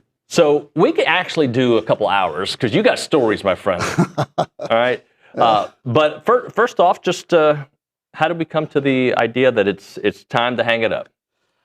It's been in the works for a good while, David. I actually thought about it after the last capital campaign at Texas A&M. I had brought in a young man who is my successor, Nick Taunton, class of 07 back in 2014. And we went through the capital campaign for A&M. And I had thoughts of perhaps retiring and maybe doing something else. And then COVID hit, and we hadn't completed Aggie Park. So there were some dynamics involved that I stayed for another little while. And so we've completed Aggie Park. We've completed some other projects, and it's just time. It feels right. Okay. And Nick is ready. That's the most important thing. Well, you've talked to me a lot about Nick, and I know he's going to be great. Let's kind of trace back to the beginning. Okay. What drew you to A&M from Laredo, Texas? Well, that's an easy one for me. I've said this many times. It's in my muster speech, as a matter of fact. My dad, class of 1945, going to a muster with him on the banks of the Rio Grande River, Laredo, where I grew up, and really not having any thoughts about college particularly. I always wanted to be a Secret Service agent, if you can imagine that. I do. I can see that totally. Yeah, well, that was my dream. Yeah. But seeing the emotion and really the profound emotion that my dad exhibited that night at Aggie muster when I was a young man, it just made me stop and maybe even mature a bit to think about being part of something bigger than oneself. And that's what A&M was about, has always been about. And I came up, like so many thousands, to a football game with him, and the rest is history. I wanted to be an Aggie. Well, I'm going to pay you what I think could be one of the best compliments I can pay somebody, is that you've had an impact on my son's life, my twins, because not long ago, when they applied for A&M, I had them set up a meeting with you. I remember that. They came to your office, and they've grown up knowing that they could not go to Texas, even though my wife went to Texas. They've known, I'm not paying for it. And they thought they'd go to A&M. But you are the reason that, and Christian said this, Dad, after that meeting, there's no other place I'd rather go because of, and he told me plain as day. And it to me, it was like, I've been working on you for years. And it's Porter who pushed you over the finish line because you talked about the Aggie Network, how much it means to you, and it really stuck out for him. Well, and I said the same thing to my own kids, all of whom went to A&M, thankfully. But, David, it's pretty fundamental when you think about it. You go to college, and that might be a 4.5, or a 5-year experience for some. And it may be a great experience, and you may get a great education at who knows where you. But when I look at it, and I think about the next 50 years after you graduate, 60 years, being an Aggie for life, being a part of the Aggie Network for the balance of the majority of your life, that's the real selling point, I think, for Texas A&M. What do you want to be a part of as an adult, as a professional, as a father, mother, whatever? And it's just, there is no competition for the Aggie Network, in my opinion. I've lived it. I'm a beneficiary of it. I've been a part of it, brokered it many times, promoted it my whole career. But I don't see how, when you look at the benefits of Texas A&M and the Aggie Network, there's really any other school to consider. You have a unique position that you've seen so many of the changes to this community, this university. When I graduated in '99, I thought of it as a small town. When you were here in the late '70s, it was certainly a small town. It was really small. And now it's like, I don't even know what to call it. It's not a small town. It's not a big city. It's still got the small town charm, but it's got everything. Yeah. Now, when I got here, I was desperate for good Mexican food. There wasn't any. I grew up in Laredo, and I was used to great Mexican food. But A&M has grown, and grown appropriately, I think, as a product of the state growing, and I think as a product of A&M's stature and all the success that A&M has had across the board, particularly academically and athletically, but indeed the growth of our alumni body. I mean, when I started with the association, we were about 100,000 former students. And today we're over 600,000. And that in itself is the greatest marketing Texas A&M has. So many young people, I think, are influenced about and by Texas A&M, by Aggies, by their neighbors, by their coaches, by their scout leaders, in so many ways that I think many, many, many young people are drawn to Texas A&M because they want to be like Joe or they want to be like Mary. And I think that's one of the greatest testimonies to any university. What was student life like when you were here? And but didn't you live close by to this office? I did. I lived in Moore Hall for 2 years, and then I lived over here. What wouldn't be called the historic district by any means. A lot of history there, but not historic.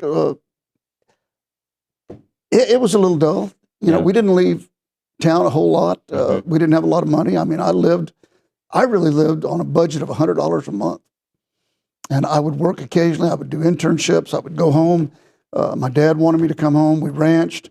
But it wasn't exciting, but in terms of a frame of reference, we didn't know any better, like so many. And we made our own fun. And I think that was part of the memory for me is the camaraderie from making fun with your own fellow Aggies. Yeah. You know, we didn't need to be entertained. We kind of, take it as you will, we kind of entertained ourselves. What was Aggie football like when you were a student? It was good. Yeah. It was good. I was fortunate to be involved with what was then the Student Aggie Club, now the Student 12-Man Foundation. Got to know Emory Ballard, really loved Emory Ballard. Tom Wilson, some of the early coaches when I was in school. Shelby couldn't have been better to me.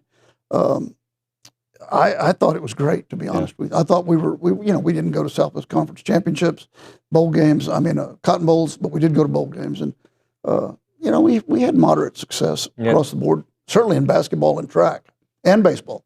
What was Kyle Field like? Because, it's obviously significantly bigger, but it's always had this charm and this loudness to it. We thought it was pretty loud in 1976 and 7, but they began expanding Kyle Field while I was in school. They added the third decks in 79. And so I can remember actually sitting in Kyle Field on the edge of the third deck with nothing more than a 2x4 railing, or else I'm sitting in the second deck. It was exciting, though. I think, again, for what we knew, Kyle Field was a great place. Take us through how you got to the association. Well, kind of interestingly, I'm about to graduate, and the Secret Service lets me know they're not going to hire me. Okay. So I scrambled to get a job in the oil field with an Aggie, and loved it with the Hughes Tool Company. And out of the blue, I get a call from Randy Madsen, my predecessor, and we talk about an opportunity, and it sounded great to me. He said, we need a guy that can go work with A&M clubs, speak in public, play golf, judge chili cook-offs, basically work with Aggies and make friends for Texas A&M. And they gave me a car, a nice salary, and an expense account, and I was gone. And I did that for 12 years. I didn't need an office because I was never here. Right. And I enjoyed that immensely. In fact, a large part of the gratification of my entire career are the relationships that I built early on in my career that are still important to me today. So, and kind of happenstance, really. I didn't plan on it. How did it evolve to where you are now? Well, in 1992, we were growing, and Randy asked me about taking on some additional responsibility. I said, certainly. So I did. I took on a bigger piece of the operation and enjoyed that. And to be honest with you, saw lots of opportunities that I thought not only we were missing, but that we should be taking advantage of. And that was gratifying. And in 1998, I had a moment where I was actually considering going to work for AT&T. And my wife, Lisa, had the biggest influence on me. And she simply looked in my eyes and said, I don't think AT&T would be your passion. Not like Texas A&M has been. And you won't have the relationships there that you've had with Aggies. And so we stayed, and then I was offered the role of president and CEO in 98. And we began talking about branding the organization and doing some things. And that was the most exciting part of my career, was taking the association not only into the 21st century, but indeed into the internet age, and branding the organization and developing things that I think today are not only great traditions, but perhaps lifelong memories for Aggies, whether that's Aggie Ring Day, Ring Remembrance, sadly, but so many things that we do today that are integral into an Aggie's life. Aggie Park is a big part of Aggie life today. So it's been a great run. I'm very proud of what we've accomplished as a team. We have a great team at the association, and so that's kind of it. Well, I want to go down that path here in a minute, but just you said something there that caught my attention, which I think is how I've always tried to handle my career, and Cooper and others. Like, when you work with passion, There's a different way you work. There's showing up in the morning is not hard, right? Like because you enjoy what you do, and you've had this passion, which is why AT&T would have been probably a nice job, but the passion you have for this place and this position in particular. My whole career, I've had people tell me what I would be good at and what I should do, and be recruited to this or that. And at the end of the day, when you look in the mirror and you really know what you're about, that passion is what drives me, and it should drive everybody. My daughter Callie, who works here, is a good example of that. She is exceedingly talented and can do so many things, but her passion is right here at TexAgs. And I encourage that. I encourage all my kids to follow their heart. If you're passionate about something, you're going to be gratified no matter what obstacles, adversities you face, because it's important to you. And that's been the case with me at the association. Growing the association, building the Aggie network, leveraging all that we can on behalf of Texas A&M has been my passion for most of my career. And I have enjoyed it immensely, David. I can't imagine having done anything else. Yeah. Now, looking back. Now, I don't know how much we can talk about this because I've had so many private chats with you, but the A&M going to the SEC, what do you remember about that era and those conversations and what that felt like and then the transition? I remember, there's a lot there. Yeah. There's a lot there. And what I would say might contradict what is in the public narrative. But we were actually going to the SEC in about 2009 and 10. And for political reasons, we did not go. We kind of double clutched on that. We ultimately went in 2011 and started in 2012. There was a substantial amount of politics going on in the state of Texas that drove the back and forth on that. But it was fundamentally the right decision for the right reasons. I credit Steve Moore, class of 79, who was working for the university at the time, with creating all of the metrics in comparison with other conferences that said the SEC is the absolute best fit for Texas A&M. And it has been. It was and it has been. I suspect it will be. But Steve was one that put it together and synthesized for leadership why that was the right decision. And I never thought it was, I was always for the SEC, to be honest with you, mainly because I saw the relationships that we had with either those schools or those alumni, which we did not have really with the Pac-12 at the time, which was the other choice. And there's a lot there. Maybe it'll be in a book someday. I don't know. But a lot of politics. And we ultimately made the right decision. And I think it's been one of the best things for Texas A&M athletics. Your dear friend, I believe, just performed here over the weekend, Robert Earl Keene. Yeah, he sure did. Did you have a feeling this guy's going to be a star when you got to college? I did. We sat on my tailgate in 1986. That was what was then known as the Grove. Many people don't remember the Grove. It was back then it was known as Parents Weekend. It was a barbecue. And he had played enough as a solo act. He didn't have a band yet. But once he put a band together, I had no doubt this guy, uber talented, one of the greatest songwriters I've ever known. Lyle included in that, many others. But Robert writes, we talk about passion, he writes with a great passion. He loves the written word, and he loves to tell stories. And how crazy is that? Lyle, Robert, Porter Gardner, all hanging around Bryan College Station back in the day, and all of you have had so much success. Yeah. Well, they're great guys, and they're great Aggies, and they've always responded. In fact, one of my famous stories is about 40 days before I took over the association, bonfire failed, and everything was on hold, branding, everything, all of my vision for the association. But we got a lot of calls at the association from Aggies all over the world wanting to know how to help. Among the first calls were Robert Keene and Lyle Levitt, wanting to know what they could do, and both having a central idea that they would put on a show, a concert, to benefit the victims. We pulled that together in less than a month. And in Reed Arena, we had a collection of talent with Kyle Hutton and Max Stalling and Roger Krieger, and of course Lyle and Robert headlining. And it was covered by everybody, CNN, Fox News, NBC, everybody was. And those two guys made it happen, gave up, they paid for everything. And all net proceeds went to bonfire victims. What I'm about to ask you is like picking a favorite kid, so I apologize, and I know you wouldn't pick a favorite kid. Sorry, Callie. But is there a favorite memory or a favorite thing you did with the association? Is it Aggie Park? Is it anything else, or is it just the entire journey?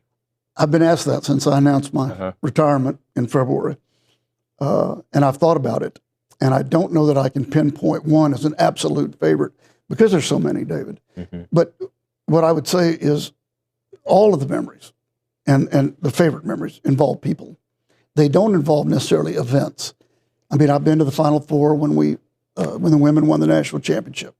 I've been to some great athletic events over my career. But what is most compelling to me is who I was with and the relationships formed as a result of projects, events, challenges, whatever it might have been. So I've got a lot of great memories, but they involve great people, great Aggies. Let me ask you an athletics question just overall.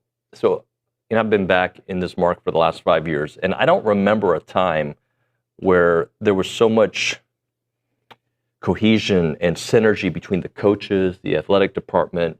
Just in your time here, just think about what Coach Elko and Coach Ford and Coach Morrison and Bucky and Coach Earley and all these names and Mark Weaver, just the collection of talent and the good people that we have right now. Well, it sure seems that way. And I can say without naming coaches or periods of time, it hadn't always been that way.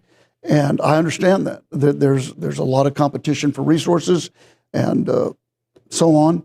But it sure seems like we've got an athletic department that are all rowing in the same direction, pulling for each other. It's nice to see one coach at another coach's game. I think that's one of the most compelling testimonies you can have is that coaches are supporting other coaches in their efforts, whether it's going to their game or supporting them in their events, a golf tournament, whatever it might be. And I'm a little biased. I'm a lot biased. That's the way Aggies ought to be. Yeah. If you're wearing maroon and white, you ought to be pulling for your fellow Aggie.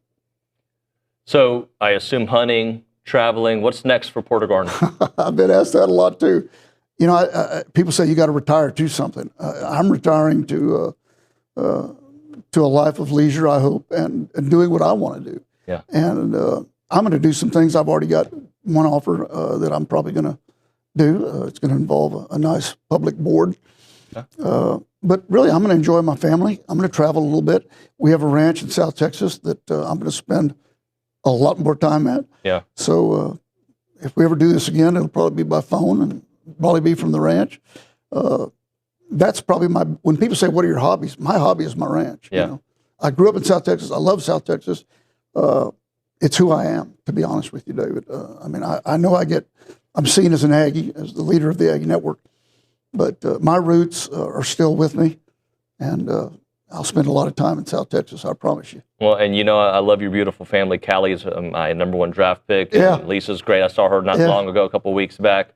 I'm going to end this interview with something I've told you privately, but I'll say it out in public. There's a couple people I've met in this world that the way their employees or their players talk about them is the way I want to be remembered. R.C. Slocum, the way his former players talk about him. And your employees, the way they talk about you. You are the best leader I know and a dear friend. Thank you for coming here, my friend. Great to be here. I appreciate that very much. Porter Garner here on TexAgs Live. We still got him for a few more months, right? A few more months. All right, we'll hit a break. When we come back, the Fan Show. Classing up the joint, I guess. The Fan Show next on TexAgs.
we go from Porter Garner to the fan show. I mean, slumming.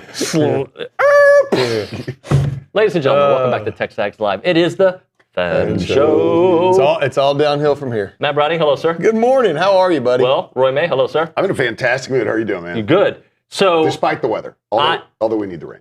I was with Matt on Tuesday night. We got to watch the lady Consol soccer team win another game. They got a huge matchup coming up. But you texted while I was there. He sent me a selfie with you in the background. Was that in the background? Yes.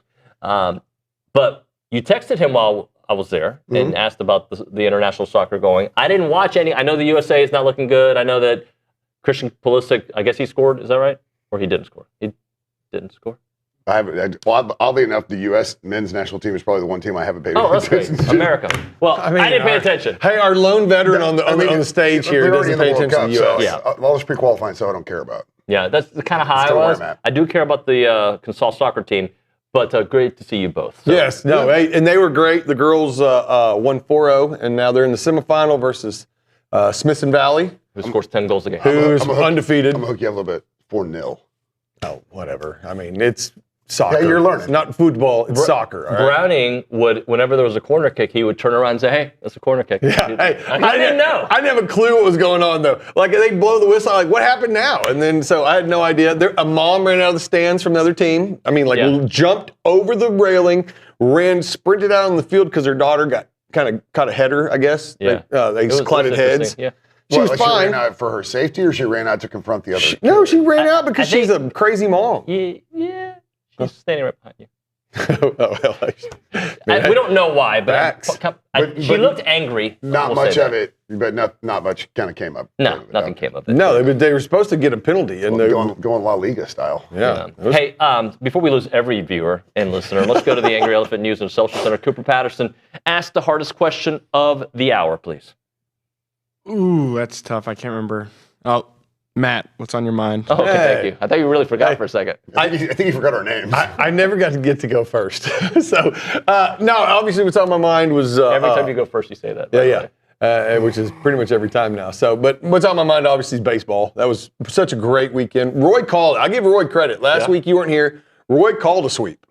He actually said that, I was actually good. Just let's win the series, take the series 2-1. Great, fantastic. Roy called the sweep, which was good.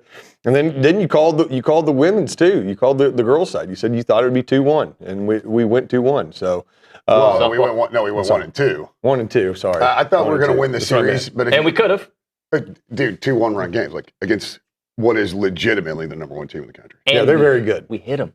We did. Yeah, they're very, very good. But yeah, so obviously baseball looked great, and then of course Tuesday night looked good as well. Obviously, I didn't get to watch the game live because we were in watching the soccer. But I mean, baseball's looking good. I know, and I liked what your thing with the Kendall Rogers this morning. I mean, he is pointing out some obvious flaws. There's some things that need work, obviously, and I think it all boils down to pitching. I mean, the hitting is going to be there.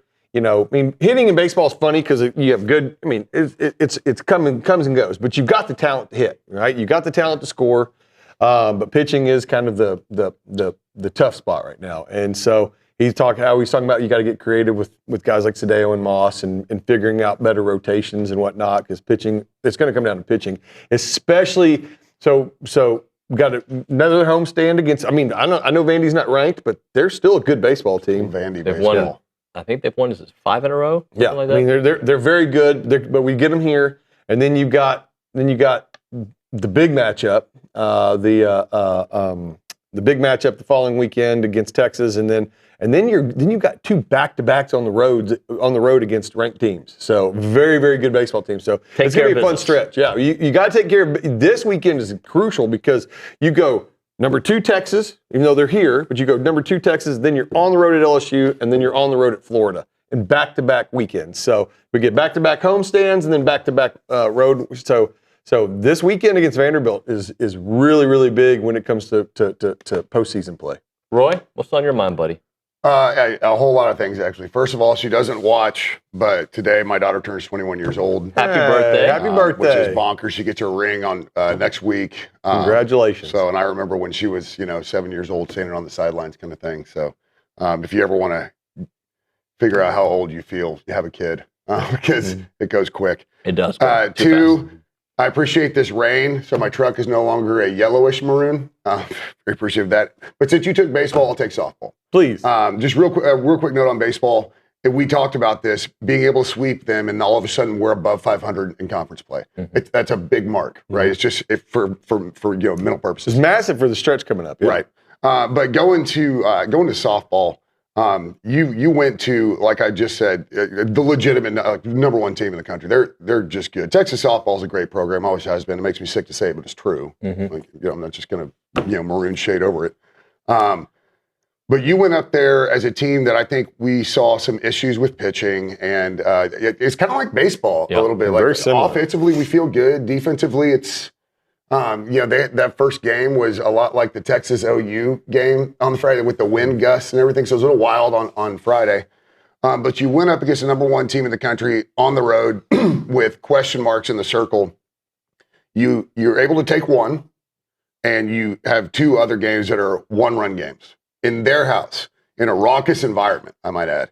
And so you look at that and you just think, man, if you can hang with Texas like that, and honestly, those two games were on a knife edge. I mean, you easily could have won that series. But it's what we always talk about in the SEC: win the series at home, don't get swept on the road, you'll host. That's just that's the power that is the strength of schedule. So I think what we saw, even though we lost the series, and I know there's all this social media crap about us celebrating, whatever. Well, you should celebrate it because you broke their, win streak, which in and of itself is great. And you don't get swept on the road. So you're celebrating a victory against your rival. I don't think there's anything wrong with that. We also aren't sitting here celebrating losing a series. But the way that series played out, I think there is a ton of momentum to be gained from losing a series. And rarely will you say that, but you look at how those games played and how they fought, and just kind of let them slip away a little bit, but you let them slip away by one-run games. So I think there is a lot can be built off that. It's as positive as you can be from losing a series, right? That's kind of how I look at it.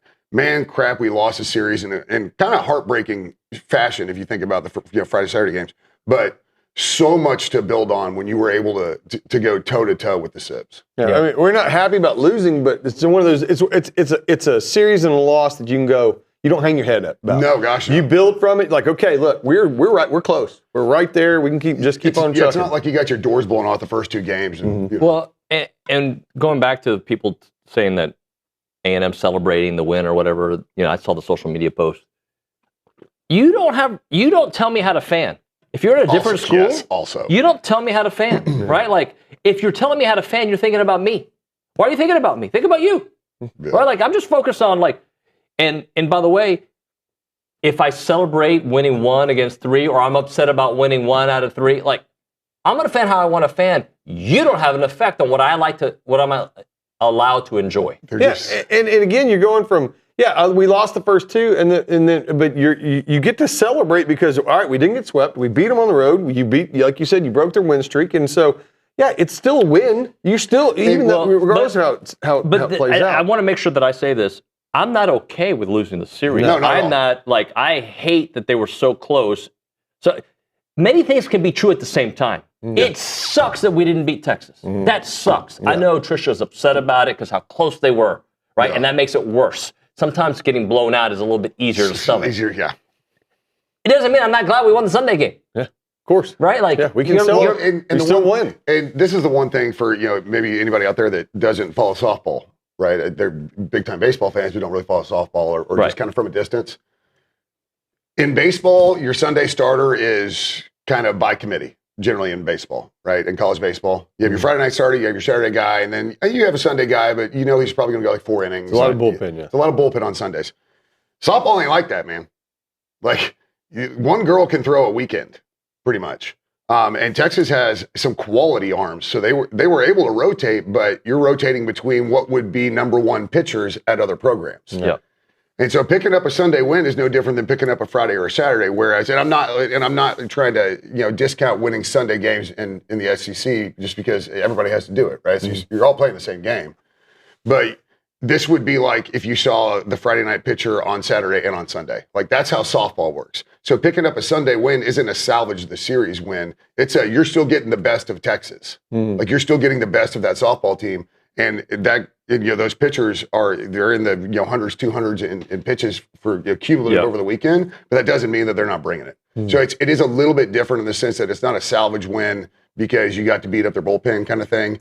It's you're still facing the Texas team that you face on Friday. All right, let's hit a break here. We'll come back. Got some football topics to get into with the Fan Show guys. We'll hit a break. We'll come back with more. You're listening to TexAgs Live, presented by David Garner's Jewelers.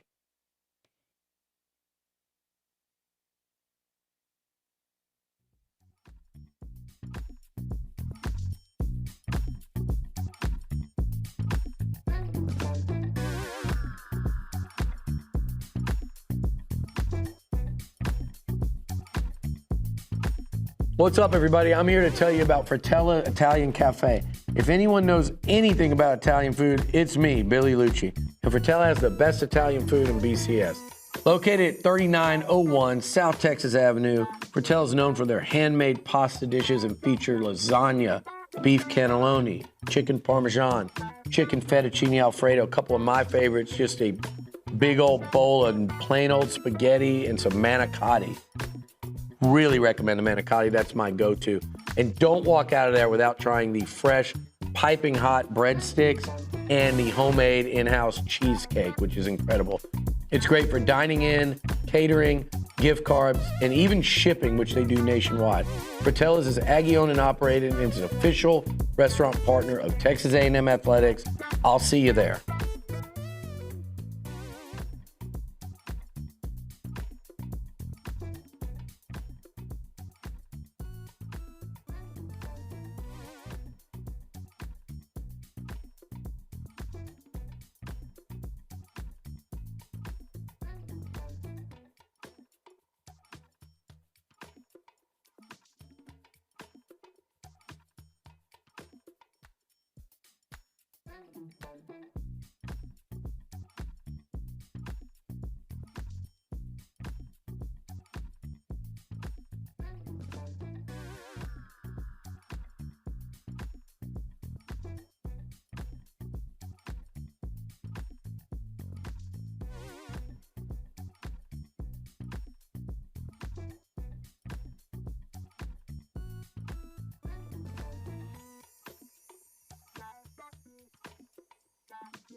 You guys were whispering. We're whispering about cowboy hats. TexAgs Live. Hey, can you tell me the rules? I'm not saying no, because there's going to be somebody. No, they're not my rules. I just had a guy tell me this one time. There's the cowboy doctrine. I don't know. No, it's the cowboy hat doctrine. Yeah, apparently. There's a rule. He told. I don't believe the rule. I think you kind of believe it. I don't live by the rule. Seemed like you believed it when you said it. I did not. I had a guy had a guy tell me that if you were born or live in Texas, you can you're supposed to drive a truck. Okay, you're allowed to. You're allowed to. Okay. If you drive a truck, you can own a pair of cowboy boots. Okay. But you can't wear a cowboy hat unless you own some sort of livestock, right? There's a rule. Cows, horses, chickens, goats, whatever you're. What if you're in the rodeo world? Oh yeah, you can do it then. Because Nick is from the rodeo. Yeah, but if you're in the rodeo world, you own livestock. Or a veteran. If you're a veteran, you can do whatever the heck you want to do. Chaps. Yeah, if you're a veteran, you can do whatever you want. Again. Hey, you can say it. I'm not. Don't say. Oh, I mean, he can say whatever he wants to say. I think you're gonna go list. All right. Anyway, let's. There are no cowboy hat rules. No rules. Well, anybody can wear them. Yeah, dude. If you want to rock cowboy, you're hat, a Texan. You can wear a cowboy hat if you want to. Feel free to go up to Catalina Hatters and get you one. Which I learned that they're like one of the best in the world. Yeah, one of the best in the world. They make a phenomenal hat. Didn't you say Yellowstone like hats and stuff? That's pretty cool. All right, let's talk football, shall we? Please. Why not? Have you been on social media this week? Yes, except for yesterday because I don't do it on April Fools. Good point. I got my text this week from a big recruit. Big time. He texted you? No, I got text you texted me. He called me before he made the decision. Hal's got nothing on me. Roy, I'm doing this. What are we thinking? Gotta go live? What are we thinking? So I told him, I was like, I'll text Bronny. Marcel was catching some strays this week. Oddly. Odd timing, just I don't know, man. Now, I did see that. It was really weird because this guy's like, Marcel's terrible, blah, blah, blah. I'm watching the tape. There's a couple of guys that piled on it that have big names, too. Yeah, they piled on. And what's crazy is the guy that started it, I'd never heard of before. No. And I'm not like 1,000% plugged into recruiting, but I pay attention to college football, right? I don't think this guy was a college recruiting guy. He was an NFL draft. Right, but like NFL draft as it pertains to college. And he's sitting there piling on, and somebody goes, man, you should have seen South Carolina game. First half, second half, it was like two different quarterbacks. He goes, actually, yeah, that's the tape I'm watching. I'm just watching the first half of South Carolina. So you're just throwing, like, you could find tape and throw strays at Tom Brady if you're not using everything within context. And I think that's probably one of the things that's just ridiculous because it's like it was almost like he's seeing Marcel Reed for the first time. He'd never heard of him, and he randomly happens to pick the South Carolina game to form his narrative. That's literally kind of how he responded. He was like, "Yeah, I'm watching the first half of South Carolina." Yeah, first half sucked. Hold your opinion. Like watch tape. Don't watch a half. Watch tape before you start throwing stuff out there. I thought it was. Look, we've all said that Marcel has room for growth, and we get that, right? Every quarterback. Criticism is warranted. Yeah. Some criticism is warranted, and if you want to pick that specific half of the entire football season, woof. Yeah. But why can't? When you ask why, I was actually thought about this. Why just this week? Pate did did a big interview with Elko, and then he did. He had a whole other thing about the fan meter on the fan meter right now. So you start. You're just in the doldrums, and maybe I'm guessing that kind of sparked it a little bit. Here's my thing. Let's just for a minute pretend like Marcel was bad. They went 11-2. Casey Concepcion had a career year. Mm-hmm. Mario Craver burst on the scene, career year. Nate Borkisher is now projected to be a 5th-round draft pick. Yeah. Okay? So if that's a bad year in his first start, or first year of starting, watch out this year. Right? Like, you know what I'm saying? Like, okay, let's just pretend he was bad, and everybody had great years. Casey Concepcion was a great wide receiver before he got to A&M. Didn't have that kind of year. So let's give it, come on. It's context. Should he have been better at the end of the season? Yes! No one was happy with the end. Marceau wasn't happy. Coach Elko wasn't happy. No one was happy with the first half of South Carolina. Nobody was happy. But I will tell you this. The guy, first off, the running game also failed A&M at the end of the year. It did. So there's parts to it. The offensive line wasn't as good. Part of the reason they weren't as good is because they took on some defensive monsters. Oh, the schedule caught up with you. Okay, sure. Harder schedule, that you're going to have not as good of numbers sometimes. I don't remember people saying that after the Notre Dame game, who also had a top defense. Yep. Yeah, and then, I mean, is he looking at him from a pro standpoint?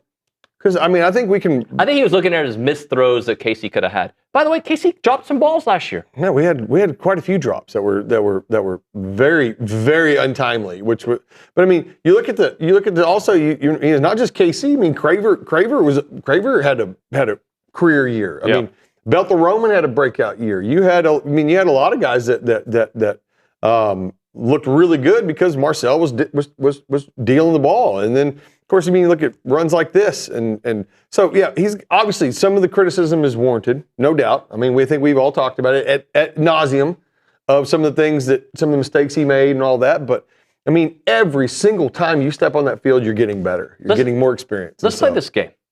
And Billy has brought this up on the show, but I want you guys to kind of look in a crystal ball. Let's say Marcel would have gone into the portal. Do you think one of these SEC or Big Ten teams would have called Marcel to be their quarterback? He'd been number one. Do you think he would have made a lot of money? Yeah, he'd been the number one player in the portal. Do you think they would be talking about the same Marcel Reed the same way they're talking about him right now? If Marcel would have gone in the portal and he would have gone to Indiana, or he would have gone to Michigan, or he would have gone here, do you think he would be catching the same strays? I say not. No, they'd be talking about the talent they brought in, all that. I mean, that's just the nature of the beast, though. That's just, it's to talk about something new. Oh, this kind of talent and this kind of, they'd be like, this is a guy who went 11-2 last year in the SEC, and now we just brought him into like the Big Ten. Yeah, of course he would be. Before anybody clips one part, I hate that I have to do this, but you have to do it in today's world because I'll clip part of it. I am not saying that he doesn't need to get significantly better. I am not saying there are some things that popped up at the end of the year that concern me. I'm not saying that at all. No. What I am saying is there are 13 games body of work, not 2. Mm-hmm. So I look at the entire thing. I saw him at his very best, second half of South Carolina, most of LSU, not all of LSU, but most of LSU, Notre Dame. Mississippi State was a great game. Right? And Arkansas, he was dealing, right? Yeah. And I saw him, unfortunately, at his worst at the end of the year. Yeah. I saw it all. Yeah. Luckily, you don't have to take on Mesidor and Reuben Bain and all these studs all year long. Dylan Stewart's not every week of the year, I hope, right? Yeah, no joke.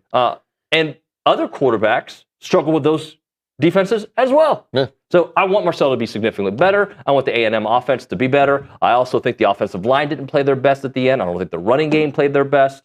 Part of it is because the defenses got better. The other part is there's ebbs and flow of a season, and they've got to finish November. It's funny, too, because, if you let's just say you compare him to somebody like Arch, right? So, I mean, overall, Marcel had a much better season than Arch Manning did, I think. I think if you look at the full body of work, look at the stats, everything else, but very similar stats. Arch ended the season on a higher note than Marcel did. Yep. So you're going. So if you're just taking those last 2 games and you're just thinking about what have you done for me lately, then I can see why. But that goes into these preseason proclamations, right? Of course, and that's all they're going to remember. But I mean, every other quarterback not named Fernando Mendoza. Yeah, Fernando Mendoza lost their last game. So all of them did, and so yeah. I mean, it's comparatively, yeah. I mean, I think that Marcel had a much better early part of the season than, say, somebody like Arch did, and then Arch had a better end of the season than he did. We got to hit a break here, but I hope I don't need, I almost feel like me responding keeps the narrative out there longer, but I feel like you guys haven't talked about it. I wanted to at least one more, hey, I got your back. Yeah, we got to fix things, but let's not look at just 8 quarters and call it a wrap, right? This is a talk show. Let's talk about it. Yeah, and you guys are fans. All you had to do is watch that highlight reel that they were playing while you were talking. Yeah. No. He looked great. Very, very, very, very strong stuff there. All right, let's hit a break. I'm going to ask you guys your confidence meter in A&M football in 26 and your confidence meter in this program moving forward, all right? That's next. Why am I whispering? Not whispering. Why am I talking with a dramatic pause? Because he brought up talk show. Oh. We'll be back here on TexAgs Live.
How long was the music playing? Because I was just having a good old conversation, Cooper.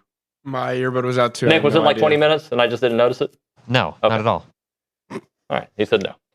Gentlemen, this TexAgs Live, by the way, the fan show, guys. Yep, I know. Anyway, friends, sorry, that wasn't rude, was it? Not sure who we're sponsored by, but we'll go with it.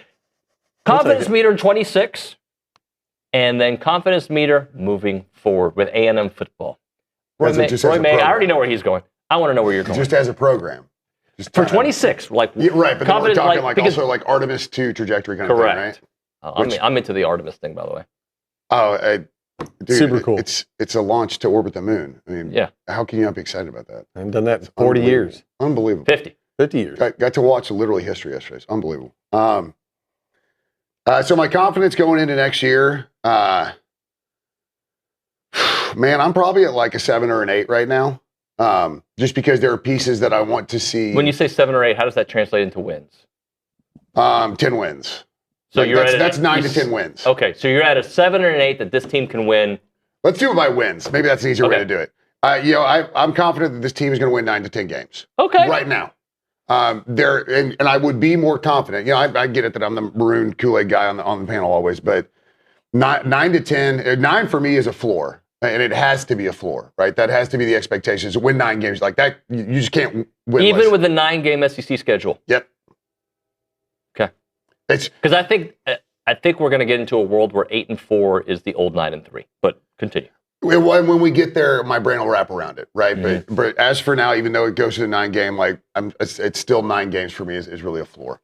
That means you can drop 3 in conference, right? So it's. I'll be more confident as, spring ball is tough for me. I don't glean a lot from it. I know that, there's access to it and Billy does great write-ups for it. And the reports that really just, all the TexAgs does from football practice are great. But, it's everything is positive and sunshine and roses basically in the spring. Minus, I did find it interesting, when they talked about how, or was it Holman Wiggins talked about, it's day 4 and these guys are finally figuring out what Elko ball is kind of thing. So, they were hard on him a little bit. And I think not just hard on him, but everybody adjusting to what hard is. Like, this isn't hard. This is the norm, right? This wasn't a hard day. This is the normal. This is what's expected. And so in saying that, moving forward as a trajectory of a program, I think that kind of that specific narrative, talking about these guys just absolutely getting burned and gassed, not realizing what a football practice is like in this, in this culture. I have a absolute confidence in Mike Elko building this program, headed in the future, however long he's here. I really do. All right. So my confidence for the future. I'll start there. Out of the roof. Oh yeah, I love everything Elko's doing. I like the guys he's bringing in, and I think the sky's the limit. Obviously.